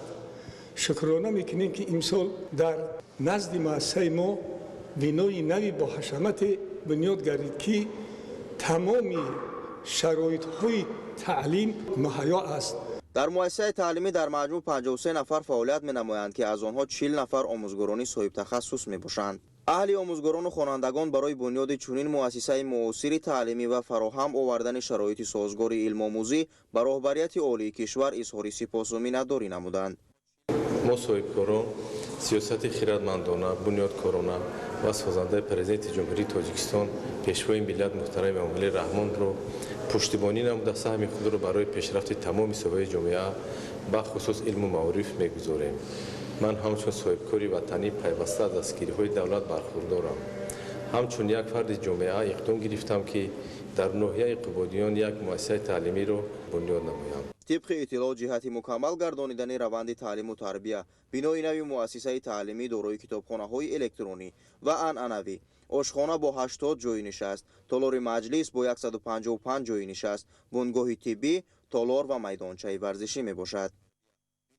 در دهه سردیج ناحیه قبادیان بنای مؤسسه دولتی تا مکتبی رقم 6 به نام ضیاییان با شرایط خوب آموزش برای 400 نفر کودک عبارت از 3 آشیانه از جانب صاحبکار وطنی فرهاد ضیایف ساخته به استفاده داده شد. همچنین در صحن مؤسسه تازه افتتاح میدانچه خرد ورزشی با مساحت 32 متر کوادراتی به طور زمانوی ساخته شده است. خیلی پیشوای معظم ملت در پیام نوبتی خود قید کردند که اساس پیشروی جامعه این ساحه معارف میباشد. در ناحیه 132 صنفخانه علاوگی از حساب پدر و مادران ساختمان ادامه دارد. در نزد مؤسسه تعلیم رقم 39 ناحیه قبادیان یک باغچه بچگانه 38 برای 200 جای نشست عین حال ساختمان ادامه دارد که آشونه دوم به اتمام خواهد رسید. مؤسسه مذکور دارای 15 حجره مشغولیتی برای کودکان، 15 حجره خواب و 2 تالاری ورزشی میباشد. در مؤسسه مذکور همگی 56 نفر کارمندان به فعالیت فرا گرفته شدند که از آنها 49 نفر تربیتگر و 7 نفر کارمندان تکنیکی میباشند. ما میناداری خود را به پیشروی ملت و صاحبکاران وطنی میرسانیم که نسبت ساحه معارف غمخوری زیادی میکنند. ما اهل کارمندان کوشش به خرج میدهیم که کودکان را در روحیه وطن دوستی تربیت نماییم. کارهای ساختمانی در انشاءات مذکور با رعایت طلبات معاصر ساحه معارف به انجام رسانیده شده. افتتاح آن باعث خوشحالی ساکنان محل گردید. عین حال در مؤسسه 378 نفر کودکان از محلهای دور و نزدیک جلب گشته برای آموزش در مؤسسه‌های تحصیلات میانه عمومی آمادگی می‌بینند. در دهه بالاشهر ناحیه شهر توس بینای علاوگی مؤسسه تحصیلات میانه عمومی رقم 6 عبارت از 2 آشیانه و 16 صنفخانه مورد استفاده قرار گرفت. بینای علاوگی مؤسسه مذکور در زمینه سیاست معارف پرورانه پیشوای ملت و در دایره آمادگی‌ها به جشن 35 سالگی استقلال دولتی جمهوری تاجیکستان با تشبث صاحبکاران و ساکنان محلی بنیاد گردیده است. انشاءات تازه افتتاح برای به تحصیل فرا گرفتن 800 خواننده در 2 بست پیش بینی شده است. امروز خرسندی مردم دهه بالاشهر جماعت دیهات تاجداران ناحیه شهر توس حد و کنار ندارد، چون که در نزد مؤسسه تحصیلات میانه عمومی رقم 6 از جانب صاحبکاران و پدر و مادران 16 صنفخانه علاوگی ساخته به استفاده داده شد و همین ترتیب در نزد 8 مؤسسه تعلیمی دیگر صنفخانه علاوگی یعنی ساختمان ادامه دارد و تا 35 سالگی استقلالیت دولتی جمهوری تاجیکستان به استفاده داده می شود و 2 مؤسسه تا مکتبی نیز ساختمان ادامه دارد که تا 35 سالگی استقلالیت دولتی جمهوری تاجیکستان ساخته به استفاده داده می شود. مؤسسه تعلیمی از صنفخانه‌های فنی فیزیک، شیمیا، بیولوژی، ریاضی و تکنولوژی اطلاعاتی با عیانیت‌های معاصر علم آموزی مجهز گردیده است که برای تعلیم و تربیت با صفت نسل نورس در شرایط معاصر زمینه مساعد فراهم می‌آورد. در مؤسسه تعلیمی در مجموع 105 نفر فعالیت می‌نمایند که از آنها 84 نفر آموزگاران صاحب تخصص می‌باشند. در عموم مؤسسه در سال تحصیل 2025-2026 1351 نفر خواننده را به تحصیل فرا گرفته است. ما خوانندگان مؤسسه تحصیلات میانه عمومی رقم 6 در ناحیه شهر توس منتداری خود را به حکومت کشور میرسانیم که برای ما بینای نوی زمانوی و صنفخانه‌های فنی ساخته و استفاده دادند. طبق اطلاع در ناحیه شهر توس یک قطار انشاءات و لایحه‌های نوی مؤسسه‌های تحصیلات میانه عمومی و مؤسسه‌های تحصیلات تا مکتبی جهت مکمل گردانیدن روند تعلیم و تربیت پیش بینی شده است که تا جشن 35 سالگی استقلال دولتی کشور مورد استفاده داده می شوند. در دهه بالاشهر ناحیه ناصر خسرو 2 بینای نوی علاوگی مؤسسه تحصیلات میانه عمومی رقم 12 که دارای 16 صنفخانه‌های عمومی میباشند مورد استفاده قرار گرفت. در آن شرایط برای تحصیل 800 نفر خواننده در 2 بست معین گردیده است. مؤسسه در سال جاری 1030 نفر خواننده را به تعلیم فرا گرفته در عموم از 5 بنا عبارت میباشد. بناهای نوساخت مؤسسه مذکور از صنفخانه‌های فنی، بیولوژی، ریاضی، فیزیک، شیمیا، گئوگرافیا و صنفخانه‌های کامپیوتری عبارت بوده با عیانیت‌های معاصر علم آموزی مجهز گردانیده شده است که برای تعلیم و تربیت با صفت نسل نورس در شرایط امروزه زمینه مساعد فراهم می‌آورد. ما آموزگاران سعی کوشش خویش را می‌نماییم که خوانندگان مؤسسه را در روحیه وطن دوستی، خویشتن‌شناسی تربیت نماییم تا آنها فرزند فرزانه دولت و ملت باشند. در مؤسسه همگی 73 نفر کارمندان فعالیت می‌نمایند که از آن 54 نفر آموزگار و 19 نفر کارمندان تکنیکی میباشند. آموزگاران و خوانندگان برای بنیاد چنین مؤسسه معاصر تعلیمی و فراهم آوردن شرایط سازگار بهره علم آموزی اظهار سپاس نمودند.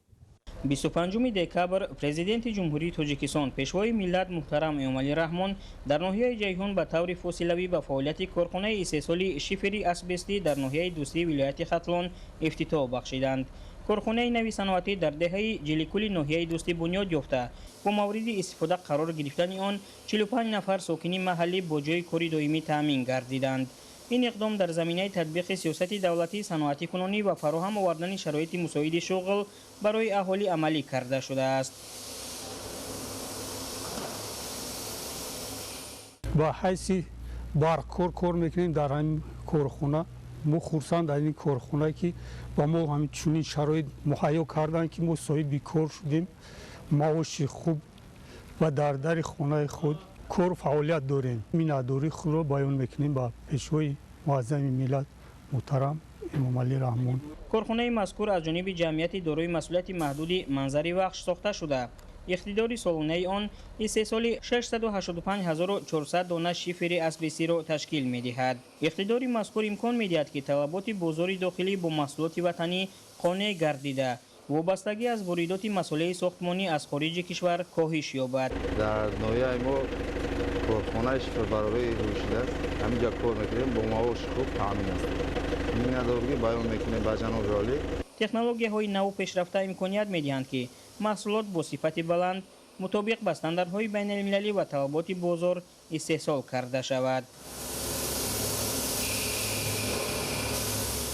ما صاحبکاران جوان پیوسته از دستگیری پرزیدنت مملکت پیشوای ملت محترم امام علی رحمان نسبت صاحبکاران خیلی شده هستیم. ما صاحبکاران کوشش می‌کنیم که در برابر کارخانه‌های استحصالی و کارهای آبادانی بنیادکاری سهم ارزنده خود را گذاریم. تأکید گردید که با در نظر داشت سالهای رشد صنعت و توجه دائمی حکومت جمهوری تاجیکستان به این سمت افضلیتناک صنعتی کنونی همچون هدف چهارم استراتژی ملی معین شده است. تطبیق این هدف به تحکیم اقتدار استحصالی کشور، تأسیس کارخانه‌های نوی صنعتی، فراهم آوردن جایهای نوی کاری و رشد استوار اقتصادی ملی مساعدت می‌نماید. در دایره سیاست دولتی صنعتی کنونی در منطقه‌های گوناگون مملکت از جمله در ناحیه دوستی کارخانه‌های نوی استحصالی پی در پی به فعالیت آغاز نموده حجم استحصال محصولات وطنی سال از سال افزایش می‌یابد. این روند همزمان به بالا برداشتن سطح نیکوحوالی مردم، استفاده ثمرناک ذخیره‌های محلی و تأمین امنیت اقتصادی کشور زمینه استوار می‌گذارد. با استفاده دادن کارخانه استحصال شیفر اسبستی در ناحیه دوستی باز یک دلیل روشن تطبیق عملی سیاست سازنده، هدفمند و دورنمای رشد صنعت ملی در دوران صاحب استقلالی جمهوری تاجیکستان محسوب می‌یابد. رهبریت جمعیت دارای مسئولیت محدود منظری بخش نقشه دارند که با استفاده از دستگیری‌های حکومت مملکت در آینده حجم استحصالات را در کارخانه نو افزون گردانند و به این وسیله برای ده‌ها ساکن دیگر جای کاری دائمی فراهم سازند. 25 دکبر پرزیدنت جمهوری تاجیکستان پیشوای ملت محترم امام علی رحمان در ناحیه جیهون به طور فاصله‌ای یک انشاءات مهم صنعتی کارخانه کارکرد پخته جمعیت دارای مسئولیت محدود سرمایه دوستی را در ناحیه دوستی مورد استفاده قرار دادند. انشاءات نوی صنعتی به استقبال جشن 35 سالگی استقلالیت دولتی در دایره تطبیق هدف چهارم استراتژی صنعتی کنونی با سرعت کشور و عملی شوی سالهای رشد صنعت بنیاد گردیده قدم استوار در سمت کارکرد اشیای خام وطنی به حساب می رود.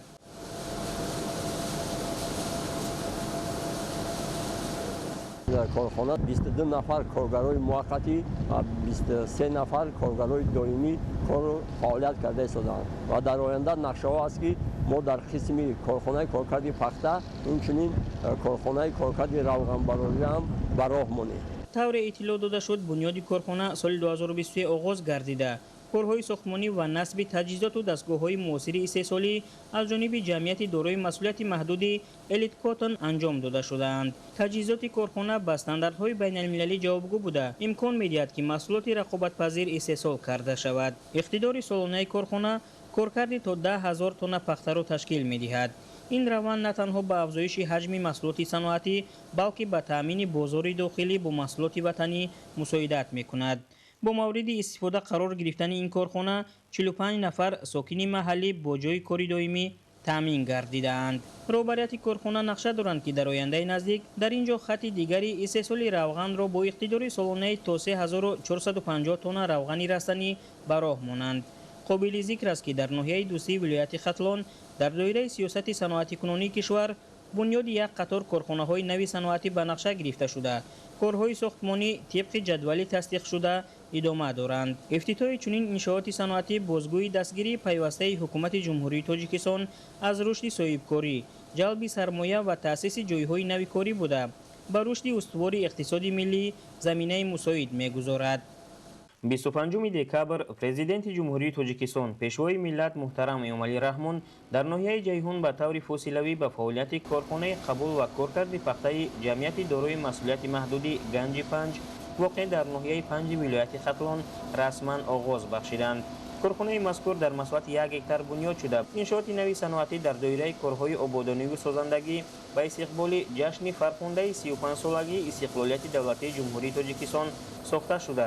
در سمت رشد ساحه صنعت، تأسیس جایهای نوی کاری و کارکرد اشیای خام محلی سهم نظررس خواهد گذاشت.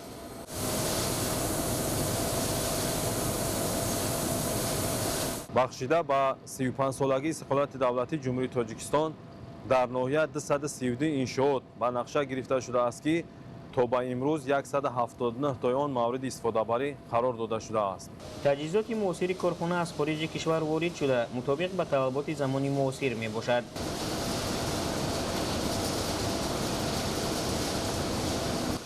محصولات استحصال شده اساساً برای خانه گردانیدن طلبات بازاری داخلی روانه شده به تامین کارخانه‌های دیگر با اشیای خام مساعدت می‌نماید. با فعالیت آغاز نمودن این کارخانه صنعتی در ناحیه 5 نزدیک 20 نفر ساکنان محلی با جای کاری دائمی و معاش مناسب تامین گردیدند که این عامل در بهتر گردیدن سطح زندگی اهالی نقش مهم می‌بازد.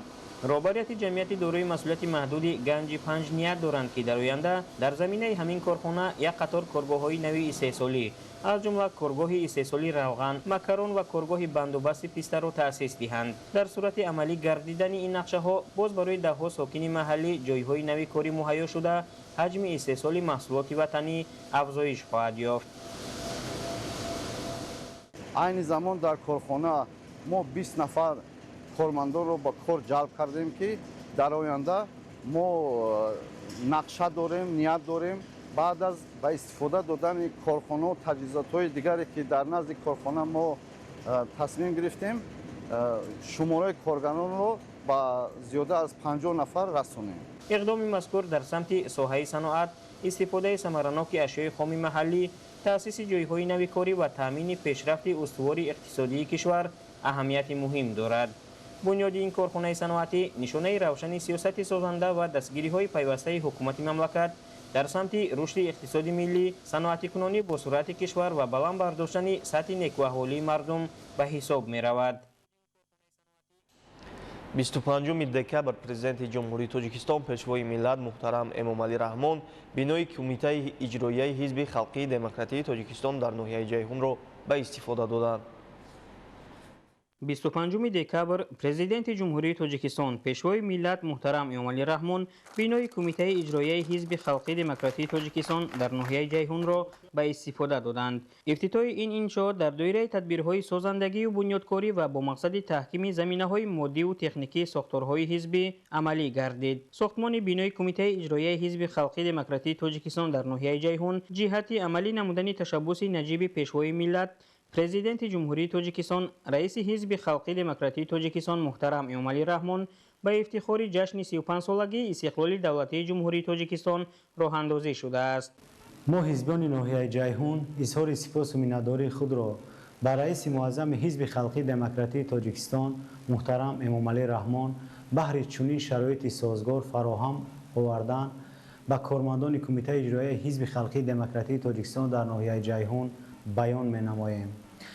از این دستگیری‌های رئیس معظم حزب خلقی دموکراتی تاجیکستان محترم امامعلی رحمان ما حزبیان روح الهام تازه گرفته فعالیت خود را بیش از پیش در اساس آیین‌نامه و برنامه‌های حزبی باز هم جانانگ می‌نماییم. قابل ذکر است که بینای پیشینه کمیته اجرایی حزب خلقی دموکراتی تاجیکستان در ناحیه جیهون همگی از 3 اتاق کاری عبارت بود و برای فعالیت ثمرناک کارمندان شرایط مساعد کاری فراهم نبود. با نظر داشت افزایش حجم فعالیت و ضرورت بهتر نمودن شرایط کاری، تصمیم گرفته شد که بینای نو با طلبات معاصر معماری و شهرسازی بنیاد گردد. بینای نو از 6 حجره کاری، کتابخانه، حجره والنتیران و مجلسگاه با 60 جای نشست عبارت بوده. در آن برای قبول شهروندان، برگزاری چرابینی‌های سیاسی و معرفتی و فعالیت منتظم حزبی تمام شرایط ضروری فراهم آورده شده است. این غمخوری‌ها و دستگیری‌های پیوسته پرزیدنت جمهوری تاجیکستان، رئیس معظم حزب خلقی دموکراتیک تاجیکستان ما حزبیان را وادار می‌سازد که از هر وقت دیده بیشتر کار نماییم و پیشرفت و شکوفایی تاجیکستان عزیز را همچون حزب پیشبرنده جامعه تامین نماییم. ضمن بازدید از بینای نو سرور دولت به صفت کارهای ساختمانی و شرایط فراهم گردیده بهای بلند داده تاکید نمودند که تحکیم فعالیت ساختارهای حزبی در محل و بالا برداشتن معرفت سیاسی، تحکیم وحدت ملی و تطبیق ثمرناک سیاست دولتی مساعدت می‌نماید. 25 دکبر президенти ҷумҳурии тоҷикистон пешвои миллат муҳтарам эмомалӣ раҳмон дар идомаи сафари корӣ ба ноҳияи ҷайҳун ҳамчунин аз намоиши маҳсулоти кишоварзӣ аз ҷумла сабзавот, анвои гуногуни меваи тару хушк, маҳсулоти консервашуда, полезӣ ва ғаллодонагию лӯбиёгиҳо ки бо истифода аз обу ҳавои мусоид, замини хушҳосил ва тухмиҳои босифат ба даст омаданд дидан карданд. 25 декабр президенти ҷумҳурии тоҷикистон пешвои миллат муҳтарам эмомалӣ раҳмон дар идомаи сафари корӣ ба ноҳияи ҷайҳун ҳамчунин аз намоиши маҳсулоти кишоварзӣ аз ҷумла сабзавот, анвои гуногуни меваи тару хушк, маҳсулоти консервашуда, полезӣ ва ғалладонагию лӯбиёгиҳо ки бо истифода аз обу ҳавои мусоид, замини ҳосилхез ва тухмиҳои хушсифат ба даст омаданд дидан карданд. соли равон кишоварзони ноҳия бо истифода аз имкониятҳои мавҷудаи табиӣ майдони кишти зироатҳои кишоварзиро ба 23284 гектар расонидаанд. заҳмати пайвастаи хоҷагидорон ва риояи агротехникаи кишту парвариш имкон фароҳам овардааст ки дар ноҳияи ҷайҳун афзоиши истеҳсоли маҳсулоти кишоварзӣ таъмин гардад. тавре иттилоъ дода шуд ба ҳолати 1 декабри соли 2025 дар ҳамаи шаклҳои хоҷагидории ноҳия 11728 тонна картошка, 48890 тонна ғалладонагӣ, 29969 тонна меваҷот, 159677 тонна сабзавот, 3285 тонна ангур, 168775 тонна полезӣ, 24730 тонна шир, 5255 тонна гӯшт, 23.9 тонна асал, 146.4 тонна моҳӣ ва 4 миллиону 146.9 ҳазор дона тухм истеҳсол шудааст. ба сарвари давлат муҳтарам эмомалӣ раҳмон иттилоъ дода шуд ки дар ноҳия ҷамъоварии ҳосили сабзӣ ва ҷувори маккаи дон аз кишти такрорӣ идома дорад. намоишгоҳ ки дар шакли хеле ҷолибу диданӣ пешниҳод гардид, баёнгари фаровонҳосилӣ ва таҷрибаи ғании деҳқонони заҳматқарини ноҳия дар самти оқилона истифода бурдани замин аст. маҳсули ҳунари занону кадбонуҳои ноҳия аз ҷумла анвои гуногуни нон ва таомҳои тоҷикӣ ҳам дар шакли густурда бозгӯи заҳмати аҳлона аст. президенти кишвар муҳтарам эмомалӣ раҳмон ба масъулин ва кишоварзони ноҳия барои боз ҳам баландбардоштани иқтидори истеҳсолӣ, самаранок истифода бурдани замин, захираи маҳсулот барои давраи зимистон, зиёд намудани масоҳати боғу тогзор ва шудгори замин дастуру тавсияҳо доданд. 25 декабр дар идомаи сафари корӣ ба вилояти Хатлон президенти ҷумҳурии Тоҷикистон пешвои миллат муҳтарам эмомалӣ раҳмон дар ноҳияи Ҷалолиддин Балхӣ корхонаи муосири истеҳсоли ордӣ ба номи Маҷид Ҳафизовро мавриди истифода қарор доданд ки ба таҳкими амнияти озуқаворӣ ва рушди саноати миллӣ мусоидат менамояд. ҳамчунин дар ҳамин ҷо тариқи фосилавӣ ба лоиҳаи бунёди маркази агрологистикӣ назди мақомоти иҷроияи ҳокимияти давлатии вилояти Хатлон шинос шуданд. гузориши Исмоил Соибназарён ва Фарҳоди Восеҳ. 25 декабр президенти ҷумҳурии тоҷикистон пешвои миллат муҳтарам эмомалӣ раҳмон дар ноҳияи ҷалолиддини балхӣ корхонаи ордӣ ба номи Маҷид Ҳафизовро ифтитоҳ намуданд. ин корхона аз ҷониби корпоратсияи тоҷвар бунёд шуда иқтидори истеҳсолии он дар як шабонарӯз то 200 тонна коркарди ғалларо ташкил медиҳад. ғалла аз ҷумҳурии Қазоқистон ворид гардида қабл аз коркард дар озмоишгоҳи махсуси корхона мавриди ташхиси сифат қарор дода мешавад. мо хурсандем ки бо ҷои кори нағз ва шароити хуб таъмин шудем. мо дар ин озмоишгоҳ пеш аз орд сифати гандумро мебинем ва баъдан сифати ордро мебинем то ин ки ба мардум маҳсулотҳои хуб пешниҳод намоем. برای تامین مستقیم واردات غله کارخانه به خط راه آهن پیوست بوده دارای 2 انبار معاصر نگهداری اشیای خام با گنجایش عمومی 50,000 تن می باشد. در کارخانه آردی به نام مجید حفیظov 150 متخصص محلی در 2 بست به کار تامین گردیده برای آنها شرایط مساعد و معاصر کاری و معیشی فراهم آورده شده است. طور اطلاع داده شد تجهیزات و دستگاه‌های استحصالی جوابگو به استانداردهای معاصر بوده. روند استحصالات از کارکرد اشیای خام تا بسته‌بندی محصولات تیار توسط 3 خط اتوماتیک بندوبست انجام داده می شود. محصولات کارخانه تحت برند بلخی در بارخلطه‌های 50 و 10 کیلوگرمی استحصال گردیده اساساً به بازار داخلی پیشنهاد می شود. ما کوشش میکنیم محصولات با صفت استحصال کنیم. بازارهای داخلی رو از محصولات وطنی خود تامین کنیم. ما در آینده میخواهیم که 200 تا 500 نفر جای کاری تامین کردیم. زنهای خانه‌نشین رو با کار دائمی تامین کنیم. با مقصد تقویت زنجیره پوره استحصالی مسئولین نیت دارند که در آینده نزدیک در نزد کارخانه کارگاه استحصال محصولات نانی و خوراک چاروا تأسیس دهند. همچنین در اساس دستور سپارش های پرزیدنت جمهوری تاجیکستان پیشوای ملت محترم امامعلی رحمان جهت استفاده ثمرناک نیروی برق بنیاد نیروگاه برقی آفتابی به نقشه گرفته شده است. پرزیدنت جمهوری تاجیکستان پیشوای ملت محترم امامعلی رحمان ضمن صحبت با مسئولین و متخصصان تشبث بنیاد این کارخانه استحصالی را شایسته تحسین ارزیابی نموده برای فعالیت ثمرناک افزایش استحصال محصولات با صفت عوض کننده واردات و تامین بازار با مواد اولیه غذایی دستور سپارش های مشخص دادند. در همین جا سرور دولت محترم امامعلی رحمان به طور فاصلوی با لایحه بنیاد مرکز اگرولوژیستیکی در ناحیه جلالالدین بلخی شناس گردیدند. مرکز در سمت جمع‌آوری، نگهداری، کارکرد، اندازه‌بندی، بسته‌بندی و صادرات نمودهای گوناگون محصولات کشاورزی فعالیت خواهد کرد. مرکز اگرولوژیستیکی از بینای اساسی، انبارها و سردخانه‌های معاصر، آشخانه با 48 جای نشست و دیگر انشاءات یاری رسان عبارت می باشد. اطلاع داده شد که کارهای ساختمانی در انشاءات مذکور ماه ایون سال جاری آغاز گردیده انجام پوره آن تا ماه سپتامبر سال 2026 به نقشه گرفته شده است. حالا در ساختمان ما 60 نفر متخصصان محلی با کارهای دائمی و معاش خوب تامین می باشند. علاقه زیاده از 40% کارها به انجام رسیده شده است و ما نیت داریم که در همین مهلت معین کرده شده کارهمان را با صفت بلند و در وقت معین شده به انجام رسانده به خلق محبوب کشورمان پیشنهاد کنیم. ضمن معرفی لایحه انگاروی مرکز اگرولوژیستیکی اطلاع داده شد که در مرکز 3 خط معاصر اندازه‌بندی و بسته‌بندی فعال می‌گردد. پس از مورد استفاده قرار گرفتن مرکز اگرولوژیستیکی 67 نفر با کار تامین می‌گردند که از این شماره 40 نفر کارمندان موسمی میباشند.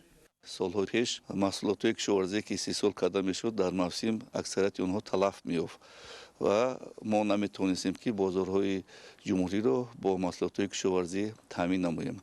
بنابراین مرکز اگرولوژیستیکی که امروز ساخته به استفاده داده شده است از حساب مؤسسه دولتی روی صاحبکاری در ساحه کشاورزی با دستگیری حکومت جمهوری تاجیکستان مبلغ‌گذاری شریکان رشد با آن مساعدت میکند که زنجیره اگر بیزنس رو در این منطقه درست به راه مانیم. تاکید گردید که بنیاد چنین مرکز پیش از همه به تحکیم زنجیره تأمینات محصولات کشاورزی، کاهش دادن تلفات، بلند برداشتن ثمرناکی فعالیت اگربیزنس و افزایش صادرات محصولات کشاورزی و اشیای خام مساعدت خواهد کرد. 25 دکبر ضمن سفری کاری به شهر و ناحیه‌های ولایت ختلان پرزیدنت جمهوری تاجیکستان پیشوای ملت محترم امامعلی رحمان در ناحیه جلالالدین بلخی کارخانه مکرون رومی پاستا را مورد بهره برداری قرار دادند. 25 دکبر ضمن سفر کاری به شهر و ناحیه‌های ولایت ختلان پرزیدنت جمهوری تاجیکستان پیشوای ملت محترم امامعلی رحمان در ناحیه جلال‌الدین بلخی کارخانه مکران رومی پست را مورد بهره برداری قرار دادند. کارخانه نوی صنعتی پس از تجدید و نوسازی دوام 1 سال مورد بهره برداری قرار داده شده است. تجهیزات کارخانه نوی صنعتی را صاحبکاران وطنی از دولت ایتالیا وارد نموده برای فعالیت منبعد متخصصان محلی را به کار جلب نمودند. حالا کارخانه نو تأسیس دارای یک خط تکنولوژی بوده 20 نفر متخصص در 2 بست به فعالیت فرا گرفته شدند. با پیشوای ملت محترم امامعلی رحمان اطلاع داده شد که حالا در این کارخانه 3 نامگوی محصولات استحصال و بسته‌بندی کرده می شود. مسئولان تصمیم گرفتند که با وارد نمودن 2 خط نوی تکنولوژی اقتدار استحصالی کارخانه را باز هم زیاد نمایند. با تأسیس کارخانه نوی استحصالی مکران در ناحیه جلال‌الدین بلخی ما زیاده از 18 زنان و دختران به جای کاری دائمی تامین گردیده ایم. با قدم پیشوای معظم ملت امروز از جانب صاحبکار وطنی کارخانه نوی صنعتی مورد استفاده قرار داده شد که ما از سرور دولت محترم امامعلی رحمان سپاسگزار هستیم که چنین کارخانه نو را برای ما زنان و دختران تأسیس دادند. اسنای شناسایی سرور دولت به کارمندان و متخصصان وابسته به استفاده امکانیت‌های موجوده و استحصال محصولات با صفت جوابگو به استانداردهای بین‌المللی دستور دادند. آینده برابر به کار انداختن خطهای نوی تکنولوژی شماره کارمندان در کارخانه استحصال مکران رومی پست به 50 نفر میرسد. همچنین در این روز در شفت کارخانه استحصال مکران رومی پست نمایش محصولات کارخانه‌های صنعتی و کشاورزان ناحیه که با مهنت نجیبانه ساکنان، خواجگیداران و سهمداران دوام سال جاری به دست آوردند به معرض گذاشته شد. دوام 34 سال صاحب استقلالی مملکت با دستگیری حکومت جمهوری تاجیکستان در ناحیه 10 کارخانه و کارگاه‌های صنعتی بنیاد گردیده با فعالیت روزمره محصولات به طلبات امروزه جوابگو استحصال می‌نمایند. معرفی دستاوردهای ساحه محصولات استحصال گردیده کارمندان و متخصصان کارخانه‌های صنعتی که امروز در نمایشگاه محصولات کارخانه‌های صنعتی و کشاورزان ناحیه پیشنهاد کرده شد بازگوی آن است که در ناحیه در برابر مرحله به مرحله زیاد گردیدن حجم محصولات برای ساکنان جایهای نوی کاری فراهم آورده شده است که با این وسیله سطح روزگاری آنها باز هم بلند می گردد. دستاوردهای در نمایش معرفی گردیده کارخانه‌های صنعتی از مهنت نجیبانه اهل جامعه بشارت می دهد. مقصدناک استفاده بردن هر قطعه زمین کارم مرام و مقصد خواجگیداران و سهمداران ناحیه جلال‌الدین بلخی محسوب یافته در نتیجه مهنت پرمسئول و با استفاده از مدنیت بلند استفاده بری زمین آنها امسال حاصل فراوان محصولات کشاورزی به دست آوردند. سال روان اهل زحمت ناحیه با استفاده از ثمرناک و عاقلانه استفاده بردن هر قطعه زمین کارم حاصل دلخواه محصولات و زراعت‌های ساحه کشاورزی به دست آوردند. اهل زحمت ناحیه با استفاده از تخمی اعلی صفت و آب و زمین 28750 تن گندم و 80000 تن غله‌دانگی‌ها جمع‌آوری نمودند. همچنین در نمایش نامگوی زیادی محصولات کارخانه‌های صنعتی ناحیه از جمله محصولات نانی و قنادی به معرض گذاشته شد. اطلاع داده شد که در کارخانه و کارگاه‌های ناحیه زنان و دختران به کار جلب گردیده بیش از 25 نامگوی محصولات صنعتی استحصال می‌نمایند. کشاورزان ناحیه جهتی در عمل تطبیق نمودن هدایت‌های سرور دولت، جهت ثمرناک استفاده بردن هر قطعه زمین کارم، رویانیدن 2-3 حاصل در 1 سال، مقصدناک استفاده بردن زمین‌های نزد حولگی و یاری رسان، اهلانه مهنت نموده در نزد خود هدف گذاشتند که با مهنت پرمسئول در غنی گردیدن بازار استعمالی و تأمین امنیت آذوقه‌واری مملکت سهمی ارزنده می‌گذارند. 25 دکبر президент ҷумҳурии тоҷикистон пешвои миллат муҳтарам эмомалӣ раҳмон дар шаҳри бохтар бинои муассисаи таҳсилоти томактабии хусусӣ ва маркази инкишофи кӯдакро ба истифода доданд. Дар ҳамин ҷо 7 муассисаи соҳаи маорифро ба таври фосилавӣ ифтитоҳ намуда бо лоиҳаҳои бунёди 4 муассисаи соҳаи маориф ва 1 иншооти соҳаи варзиш шинос шуданд. 25 декабр президенти ҷумҳурии тоҷикистон пешвои миллат муҳтарам эмомалӣ раҳмон дар шаҳри бохтар бинои муассисаи таҳсилоти томактабии хусусӣ ва маркази инкишофи кӯдакро ба истифода доданд.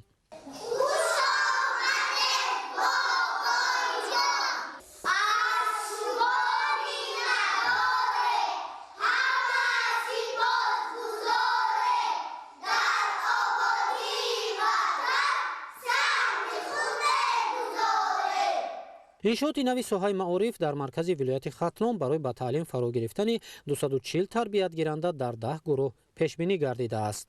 муассисаи таҳсилоти томактабии хусусӣ ва маркази инкишофи кӯдак дар шаҳри бохтар аз ҷониби соҳибкор ҷамшед назризода бунёд карда шудааст. дар ин муассиса 20 кас ба кори доимӣ таъмин шудаанд ва ин барои дар шароити муосир ба таҳсили томактабӣ фаро гирифтани наврасон имконияти хуб ба ҳисоб меравад.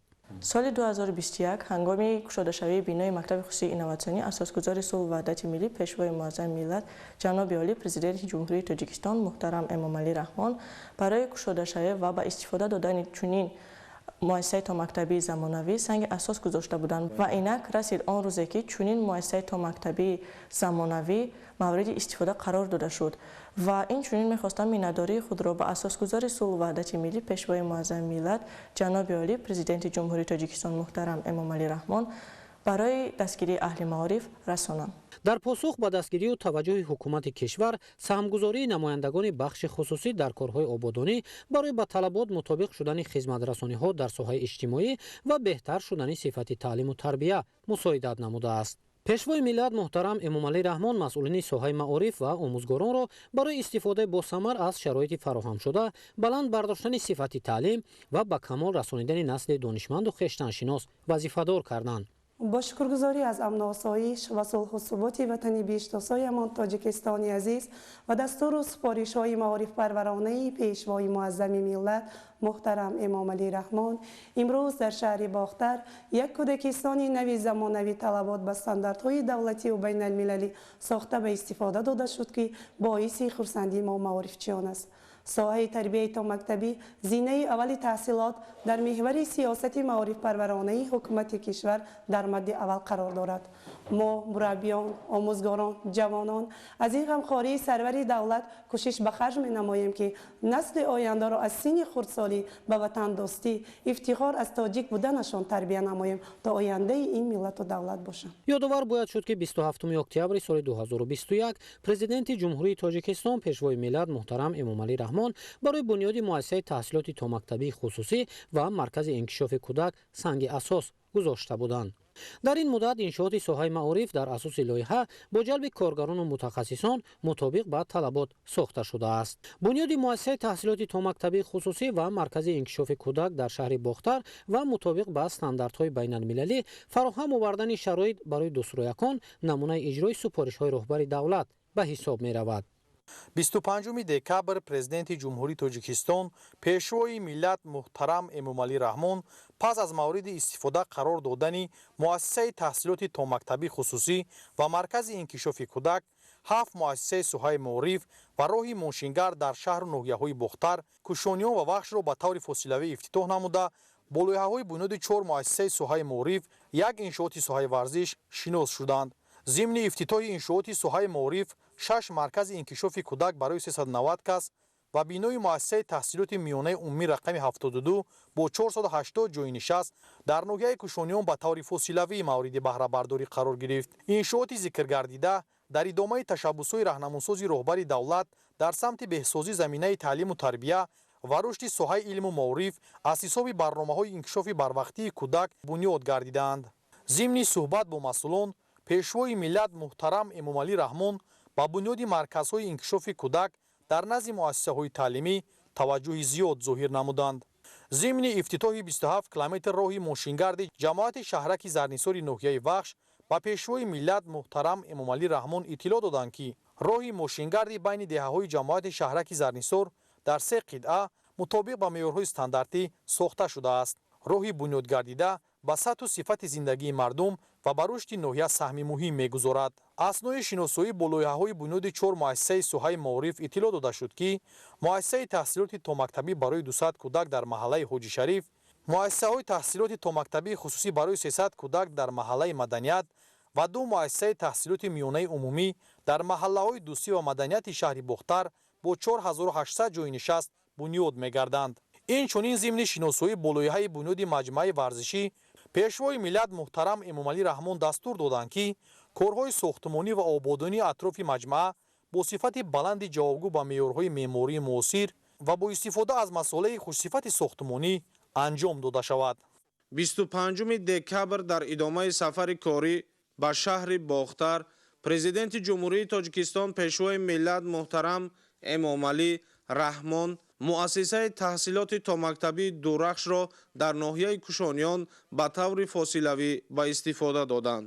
иншооти нави соҳаи маориф дар доираи татбиқи сиёсати иҷтимоии давлат ва таваҷҷӯҳи пайваста ба рушди соҳаи маориф бунёд гардида аз 8 ҳуҷраи таълимӣ иборат мебошад ва барои қабули 240 кӯдак пешбинӣ шудааст. дар муассисаи мазкур барои таълиму тарбияи ҳамаҷонибаи кӯдакон шароити мусоид фароҳам оварда шудааст. ҳуҷраҳои таълимӣ бо таҷҳизоти зарурӣ, лавозимоти муосири таълимӣ, ашёи тарбиявӣ ва шароити меъёрии санитариву маишӣ муҷаҳҳаз гардиданд, ки ин ба ташаккули қобилияти зеҳнӣ, ҷисмонӣ ва маънавии кӯдакон мусоидат менамояд.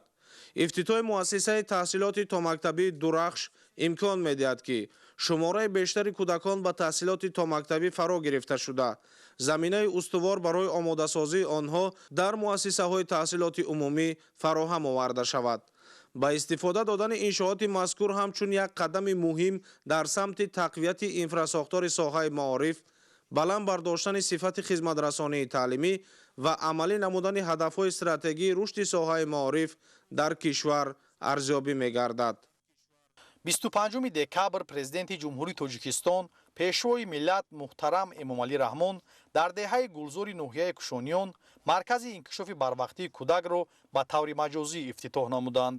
маркази инкишофи кӯдак дар назди муассисаи таҳсилоти миёнаи умумӣ рақами 39 ноҳияи Кушониён бунёд гардида барои 25 кӯдак пешбинӣ гардидааст. Мы воспитанники Тосконова учреждения вносим глубокую благодарность топ-нитину наций Хусейн Эмомалӣ Раҳмону за строительство нашего прекрасного и комфортного детского сада. дар саҳни ҳавлӣ, боғча, нуқтаҳои бозии кӯдакон ва дигар воситаҳои дилхушӣ сохта шудааст. дар иншоот барои инкишофи зеҳни кӯдакон, аз худ кардани донишҳои замонавӣ ва машғул шудани онҳо ба бозиҳои гуногуни шавқовар шароити хуб фароҳам оварда шудааст.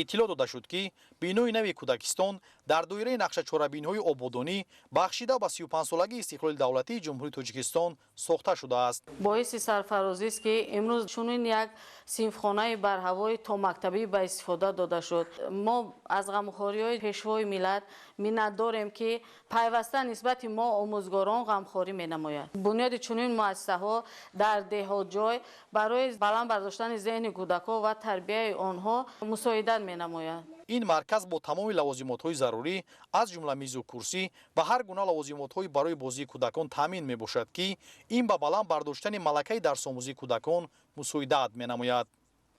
президенти ҷумҳурии Тоҷикистон пешвои миллат муҳтарам Эмомалӣ Раҳмон дар назди муассисаи таҳсилоти миёнаи умумии рақами 17 маркази инкишофи кӯдак барои 25 нафар ва дар назди муассисаи таҳсилоти миёнаи умумии рақами 30 маркази инкишофи барвақтии кӯдак барои 25 нафарро, ки бо тамоми шароити зарурии таълиму тарбия ва мутобиқ ба меъёрҳои амаликунанда муҷаҳҳаз гардидаанд, тариқи фосилавӣ мавриди баҳрабардорӣ قرار دادند.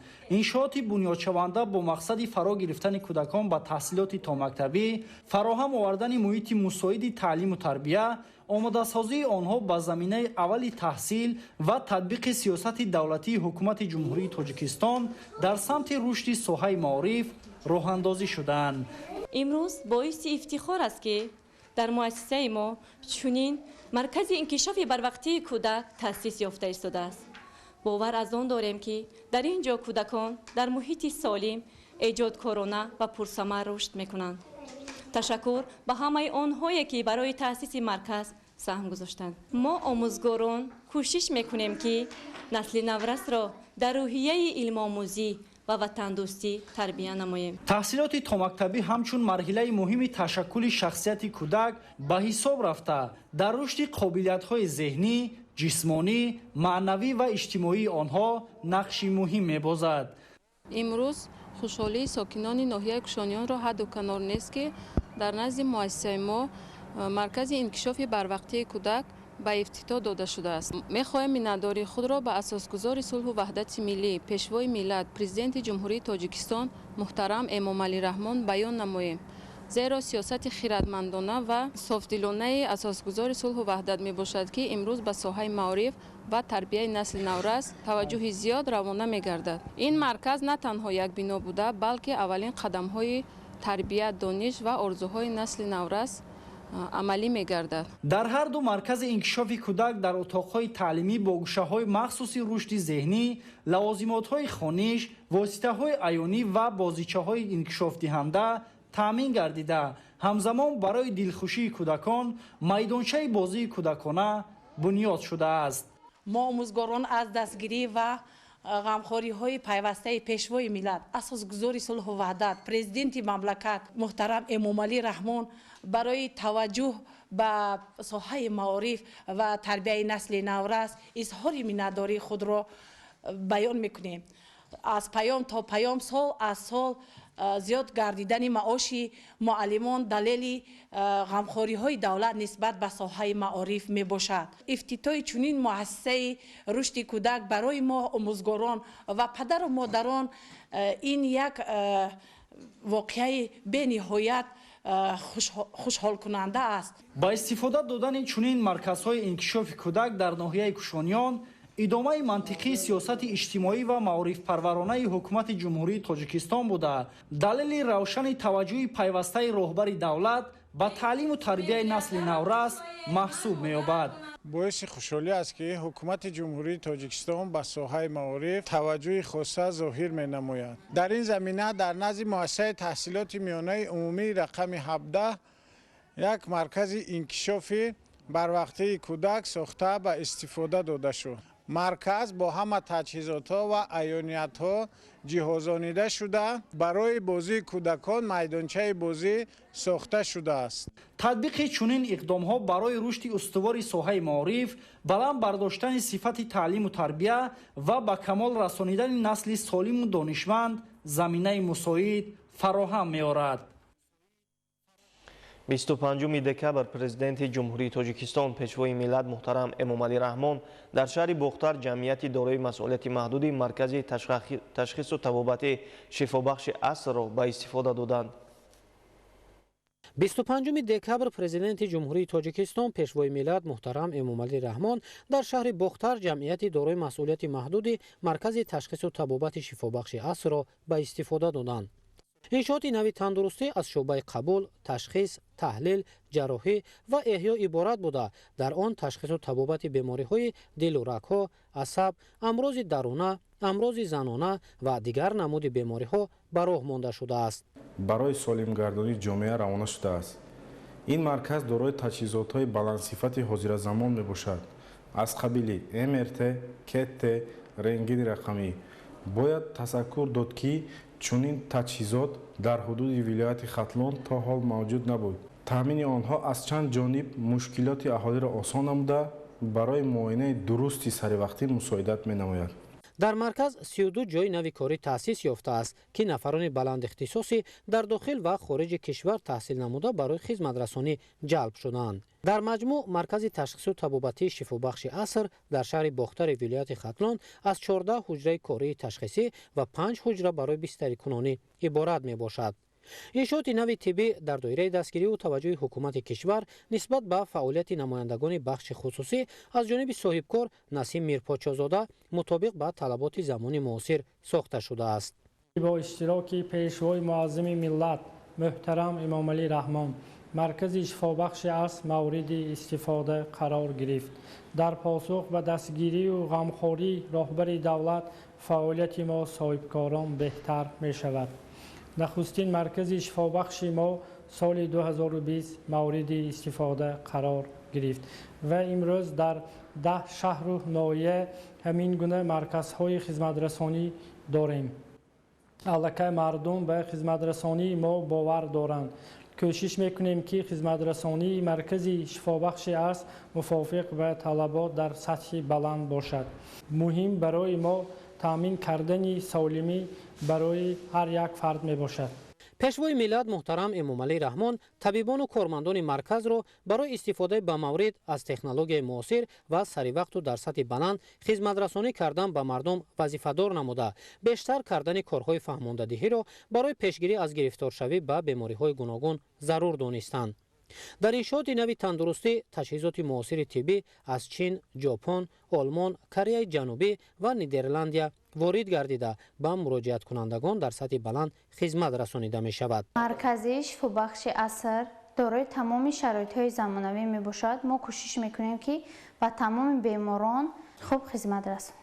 ما در مرکز خود با دستگاه MRT کار میکنیم که قوه میدانی مگنیتی آن 1.5 تسلا می باشد که در ولایت ختلان از جهت برتری تکنولوژی اولین می باشد. با این تکنولوژی ما می توانیم بیماری های جنین را حتی در بطن مادر معاین می نماییم. در مرکز ما انژیوگرافی مگنیتی رزونانسی رگ های سر و گردن انجام داده می شود. همچنین ما امرخلانگرافی میگذارانیم که برای جراحان بسیار ضرور می باشد، زیرا آن امکان می دهد راه های صفراوی، سنگ ها و حالت جگر پیش از جراحی دقیق ارزیابی کرده شود. این تشخیص به خطر، به درد و خیلی دقیق است. حالا نمایندگی های جمعیت دارای مسئولیت محدود تشخیص و طبابتی شفابخش عصر در 10 شهر و ناحیه کشور به مراجعت کنندگان خدمت طبی میرسانند. دستگیری و توجه حکومت جمهوری تاجیکستان نسبت به ساحه اجتماعی امکان داده است که در مؤسسه های تندرستی مطابق به طلبات برای تشخیص و طبابت شرایط فراهم آورده شود و بیماران در سطح بلند معالجه گیرند. تقدیم خانه‌های استقامتی خیریوی که از جانب صاحبکاران همت بلند و وطندوست کشور در مرکز ولایت ختلان شهر باختر ساخته شده است، معیوبان و نیازمندان و کارمندان ساختارهای گوناگون دولتی را افتخارمند نمود. 25 دکبر سرور دولت محترم امام علی رحمان در بینای بلند آشیانه به نفران کسب و کار گوناگون کلید خانه‌های استقامتی تقدیم نموده آنها را برای فعالیت نظررس و اجرای خدمتی صادقانه به نفع دولت و ملت هدایت نمودند. بنا از 12 آشیانه و 80 خانه برهوای استقامتی عبارت بوده، در آنها تمام شرایط زیست فراهم آورده شده است. گزارش سمریدین نظرزاده و اکبری عظیم. 25 دکبر پرزیدنت جمهوری تاجیکستان پیشوای ملت محترم امام علی رحمان در ادامه سفر کاری به شهر و ناحیه‌های ولایت ختلان در کوچه صدرالدین عینی شهر باختر بینای بلند آشیانه استقامتی خیریوی احسان را با مرکز سودا و خدمت رسانی مورد بهره برداری قرار دادند. بنا از جانب صاحبکار وطنی فتح‌الله صاحبوف بنیاد گردیده از 12 آشیانه و 80 خانه عبارت می باشد. محبتنامه خود را با ندای شکرگزاری اهدا می سازم تا در وطن صلح و وحدت پایدار باشد. مخصوصاً شکرگزار و صداقتمند هستیم از خدمت‌های شایان و شایسته پیشوای غمگسار ملت. برای من یک هنرمند جوان مایه افتخار و سرافرازی است که برای من همچون یک هنرمند جوان کلید خانه استقامتی تقدیم گردید که از این هدیه ارزشمندتر دیگر نیست. جهت این همه غمخواری های پیشوای معظم ملت صداقت خود را برای این هدیه بی‌بها به پیشوای معظم ملت می‌رسانم و وعده می‌دیم که همچون معرفگر و پرچمبردار فرهنگ ملت می‌مانیم. پیشوای ملت محترم امامعلی رحمان ضمن شناسایی با بینای نو در همین جا با معیوبان و نیازمندان، کارمندان مقامات قدرتی، حفظ حقوق و ترتیبات، خدمتچیان و دیگر ساختارهای گوناگون دولتی کلید خانه‌های استقامتی تقدیم نمودند. تقدیم خانه استقامتی از جانب اساسگزار صلح و وحدت ملی پیشوای معظم ملت محترم جناب عالی امامعلی رحمان نمونه عالی غمخواری، انسان دوستی و توجه دائمی پیشوای ملت نسبت به زندگی شایسته شهروندان می باشد. این اقدام خیرخواهانه به قلب ما امید، باوری و حس وطن دوستی را باز هم بیشتر می گرداند. در خانه‌های استقامتی بر هوا که مطابق با طلبات معاصر ساخته شدند، تمام جهاز و اشیای ضروری برای زیست فراهم آورده شده است. سرور دولت محترم امامعلی رحمان اقدام این صاحبکار را نمونه عالی وطن دوستی و شایسته تحسین در کشور معنیداد کردند. ضمناً آنهایی که صاحب منزل‌های استقامتی شدند، محبت و صمیمیت خود را با این غمخواری و تشبس‌های انسان دوستانه پرزیدنت کشور بیان نمودند. ما مینداری خودمان را به پدر بزرگوار، پدر غمخوار و مهربان ما معیوبان که بهر پیشروی کار و فعالیت معیوبان و سعی و کوشش کرده ما را امروز صاحب منزل استقامتی نموده ایستاده است. اظهار سپاس می نمایم. ما عائله معیوب و معیوبی ما نگاه نکرده برای پیشرفت وطن عزیزمان تاجیکستان سعی و کوشش کرده ایستادیم. این بنا در دوام زیاده از 2 سال با جلب 40 متخصص محلی با سطح و صفت بلند ساخته شده است. آشیانه‌های یکم و دوم برای مرکز سودا و خدمت‌رسانی پیش بینی شده، در آنها 20 کس صاحب کار می‌شوند. 25 دکبر پرزیدنت جمهوری تاجیکستان پیشوای ملت محترم امامعلی رحمان پس از افتتاح یک زمره انشاءات تعیینات گوناگون در شهر باختر با 100 کس از غالبان آزمون‌های جمهوریوی، المپیادهای فنی و بین‌المللی و یتیمان کل از شهر و ناحیه‌های ولایت ختلان ملاقات صمیمی آراسته به آنها تحفه‌ها تقدیم نمودند. ضمن صحبت پیشوای ملت محترم امامعلی رحمان بیان داشتند که حکومت جمهوری تاجیکستان برای تامین شرایط ارزنده زندگی یتیمان و بی‌پرستاران و بهسازی تعلیم و پرورش خوانندگان پیوسته توجه ظاهر می‌نماید. ما الان که در عصر تکنولوژی دنیا پیشرفته دنیا زندگی داریم، کسی که در این عصر آینده حیات به سر میبرد، زندگی میکند، باید سواد داشته باشد، کسب داشته باشد، هنر داشته باشد، زبانهای خارجی را داند. در اینجا غریبان آزمون‌های جمهوریوی هستند. من اوریگر تبریک میگویم. احسن، آفرین، رحمت کلام با پدر و مادران شما، لیکن با ادامه دادن در کار. سلامت. طور اطلاع داده شد که امسال از آزمون‌های جمهوریوی فروغ سپیدانای کتاب است. داوطلبان شهر و ناحیه‌های ولایت ختلان 28 جای افتخاری و 2 شاه جایزه، علم فروغ معرفت 20 جای گرفته.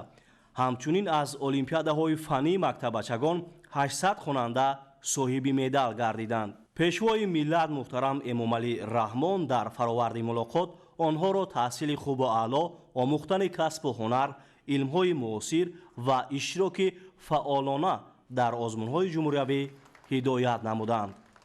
محترم پیشوای ملت، با احساس صمیمی و قلبی سرشار از محبت منتداری خویش را به شما میرسانم.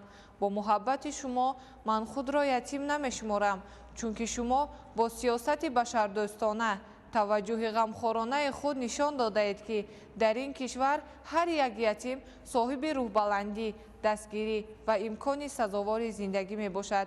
محیط مطمئن، شرایط خوب تحصیل، امکان پیشرفت و احساس امنیت، ҳамаи ин барои мо тӯҳфаи арзанда ғамхорона ва падаронаи шумо мебошад. пешвои муҳтарам, шумо барои мо кӯдакон ятим на танҳо роҳбар, бактакиягоҳ, сарпараст ва пуштибону меҳрубон гардидед.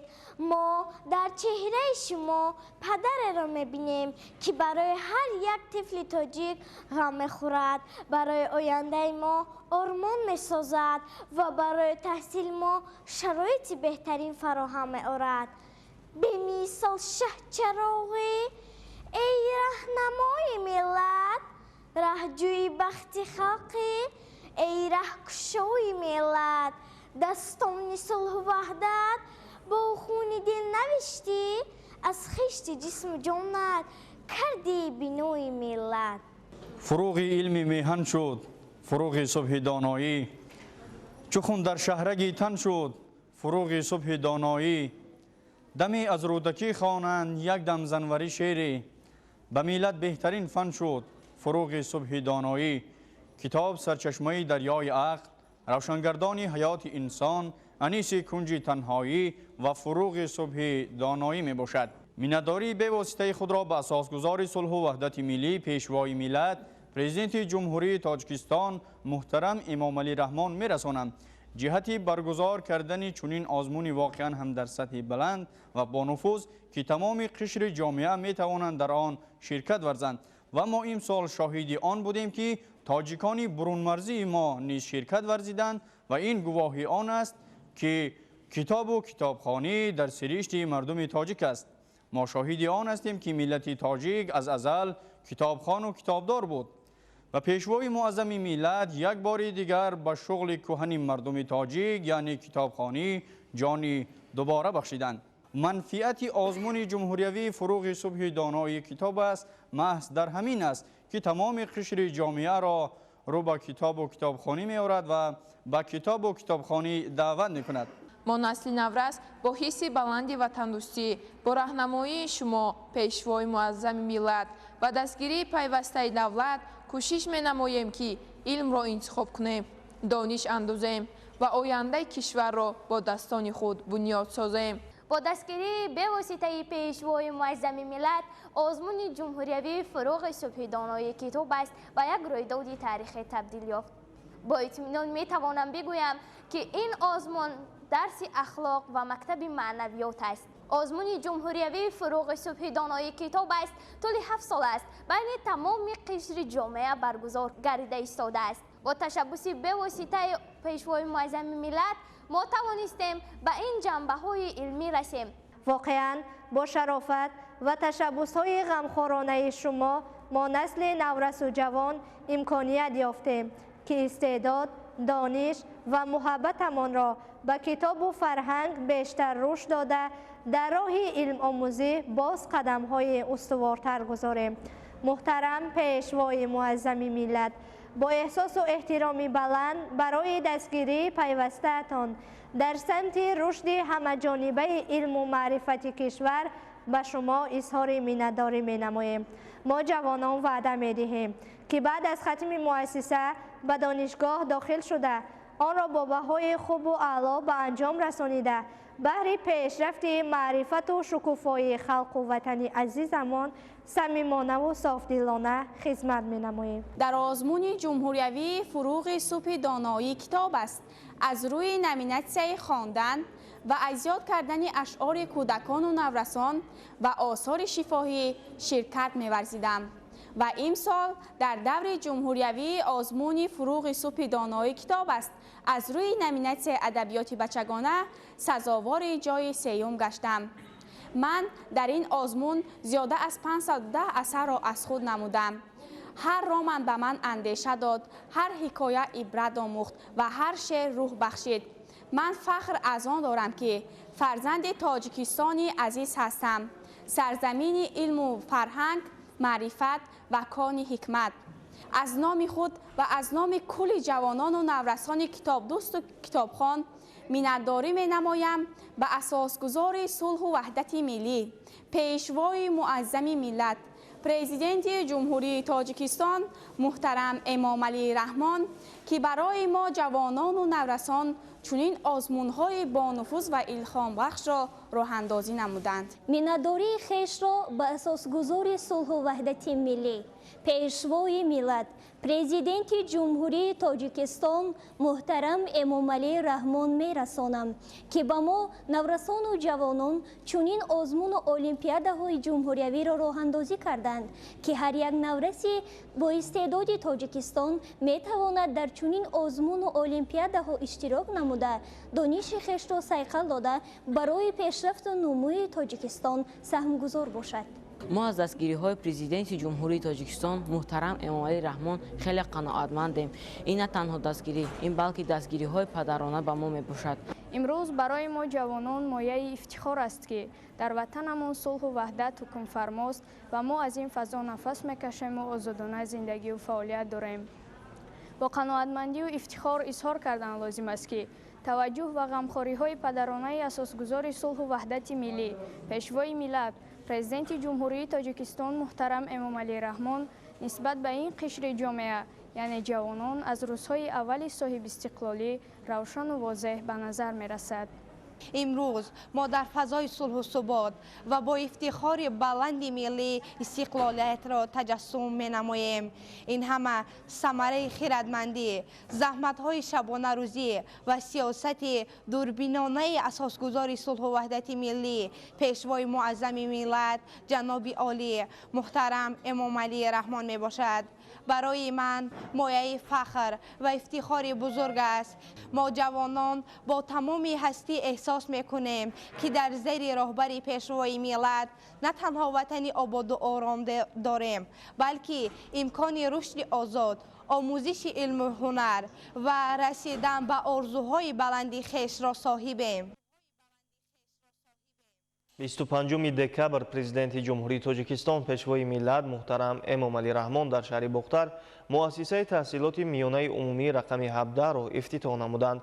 در همین جا به طور فاصلوی 3 انشاءات ساحه معارف، یک کارخانه استحصالی در منطقه صنعتی شهر لوکن، اینچنین خوابگاه آموزشگاه کسبی تکنیکی رقم 60 را با 450 جای خواب در ناحیه وخش افتتاح نمودند. 25 دکبر پرزیدنت جمهوری تاجیکستان پیشوای ملت محترم امامعلی رحمان در شهر بختر مؤسسه تحصیلات میانه عمومی رقم 17 را افتتاح نمودند. انشاءات برای به تحصیل فرا گرفتن 1240 خواننده در 2 بست پیش بینی شده، در آن 68 آموزگار صاحب تخصص با کار تامین شدند.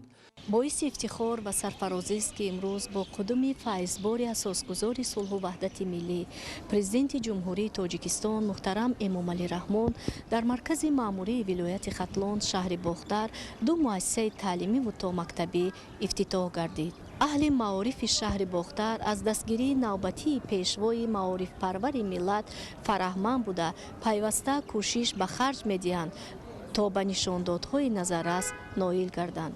طوری که در پیام نوبتی خیش پیشوای معظم ملت قید داشتند، من از روزهای اول فعالیت خود به حیث راهبر دولت تا امروز دستگیری از رشد علم و معارف را سمت افضلیتناک اعلان کرده در طول بیش از 13 ساله به این ساحه حیاتاً مهم توجه اولین درجه و دائمی ظاهر می نمایند. این نقطه های مهم ما را وادار می سازد که در اجرای رسالت ازلی خیش بیشتر جد و جهد نموده نسل آینده ساز ملت را در روحیه وطن دوستی و میهن پرستی و ارج گذاشتن به مقدسات ملی تربیه نماییم. با مقصد فراگیری کودکان به تعلیم تا مکتبی در نزد مؤسسه مرکز انکشاف کودک تأسیس داده شده است.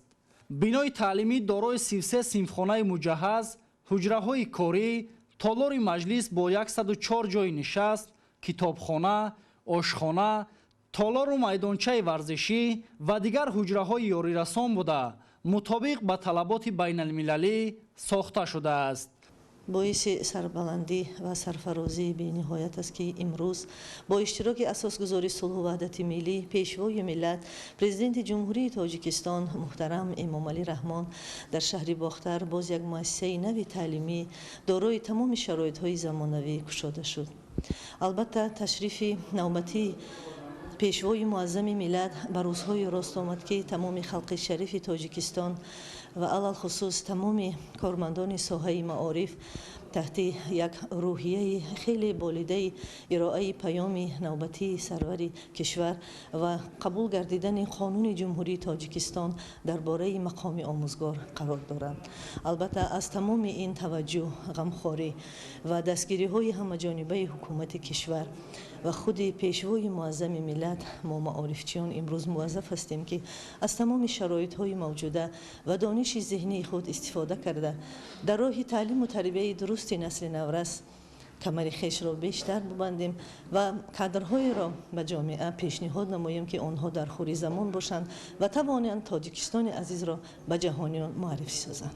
کابینت های فنی از جمله فنهای فیزیکا، شیمیا، بیولوژیا، تکنولوژی اطلاعاتی و دیگر شرایط مساعد تعلیم و تدریس با بلند برداشتن سطح دانش خوانندگان مساعدت می‌نماید. با دستگیری از تشبس‌های سازنده و آبادکارانه، با پیروی از اقدام‌های بی‌نظیر در سیاست بین المللی، با شکرگزاری از فضای آرام و آسوده کشور عزیز، با گرامی داشت ارزش‌های تاریخی و مقدسات ملی، احترام و ارجیوالا را به فرزند ملت، دستگیر و پشتیبان اهل معارف، اساسگزار صلح و وحدت ملی، پیشوای ملت، پرزیدنت جمهوری تاجیکستان محترم امام علی رحمان از نام خود و اهل معارف ابراز می‌دارم.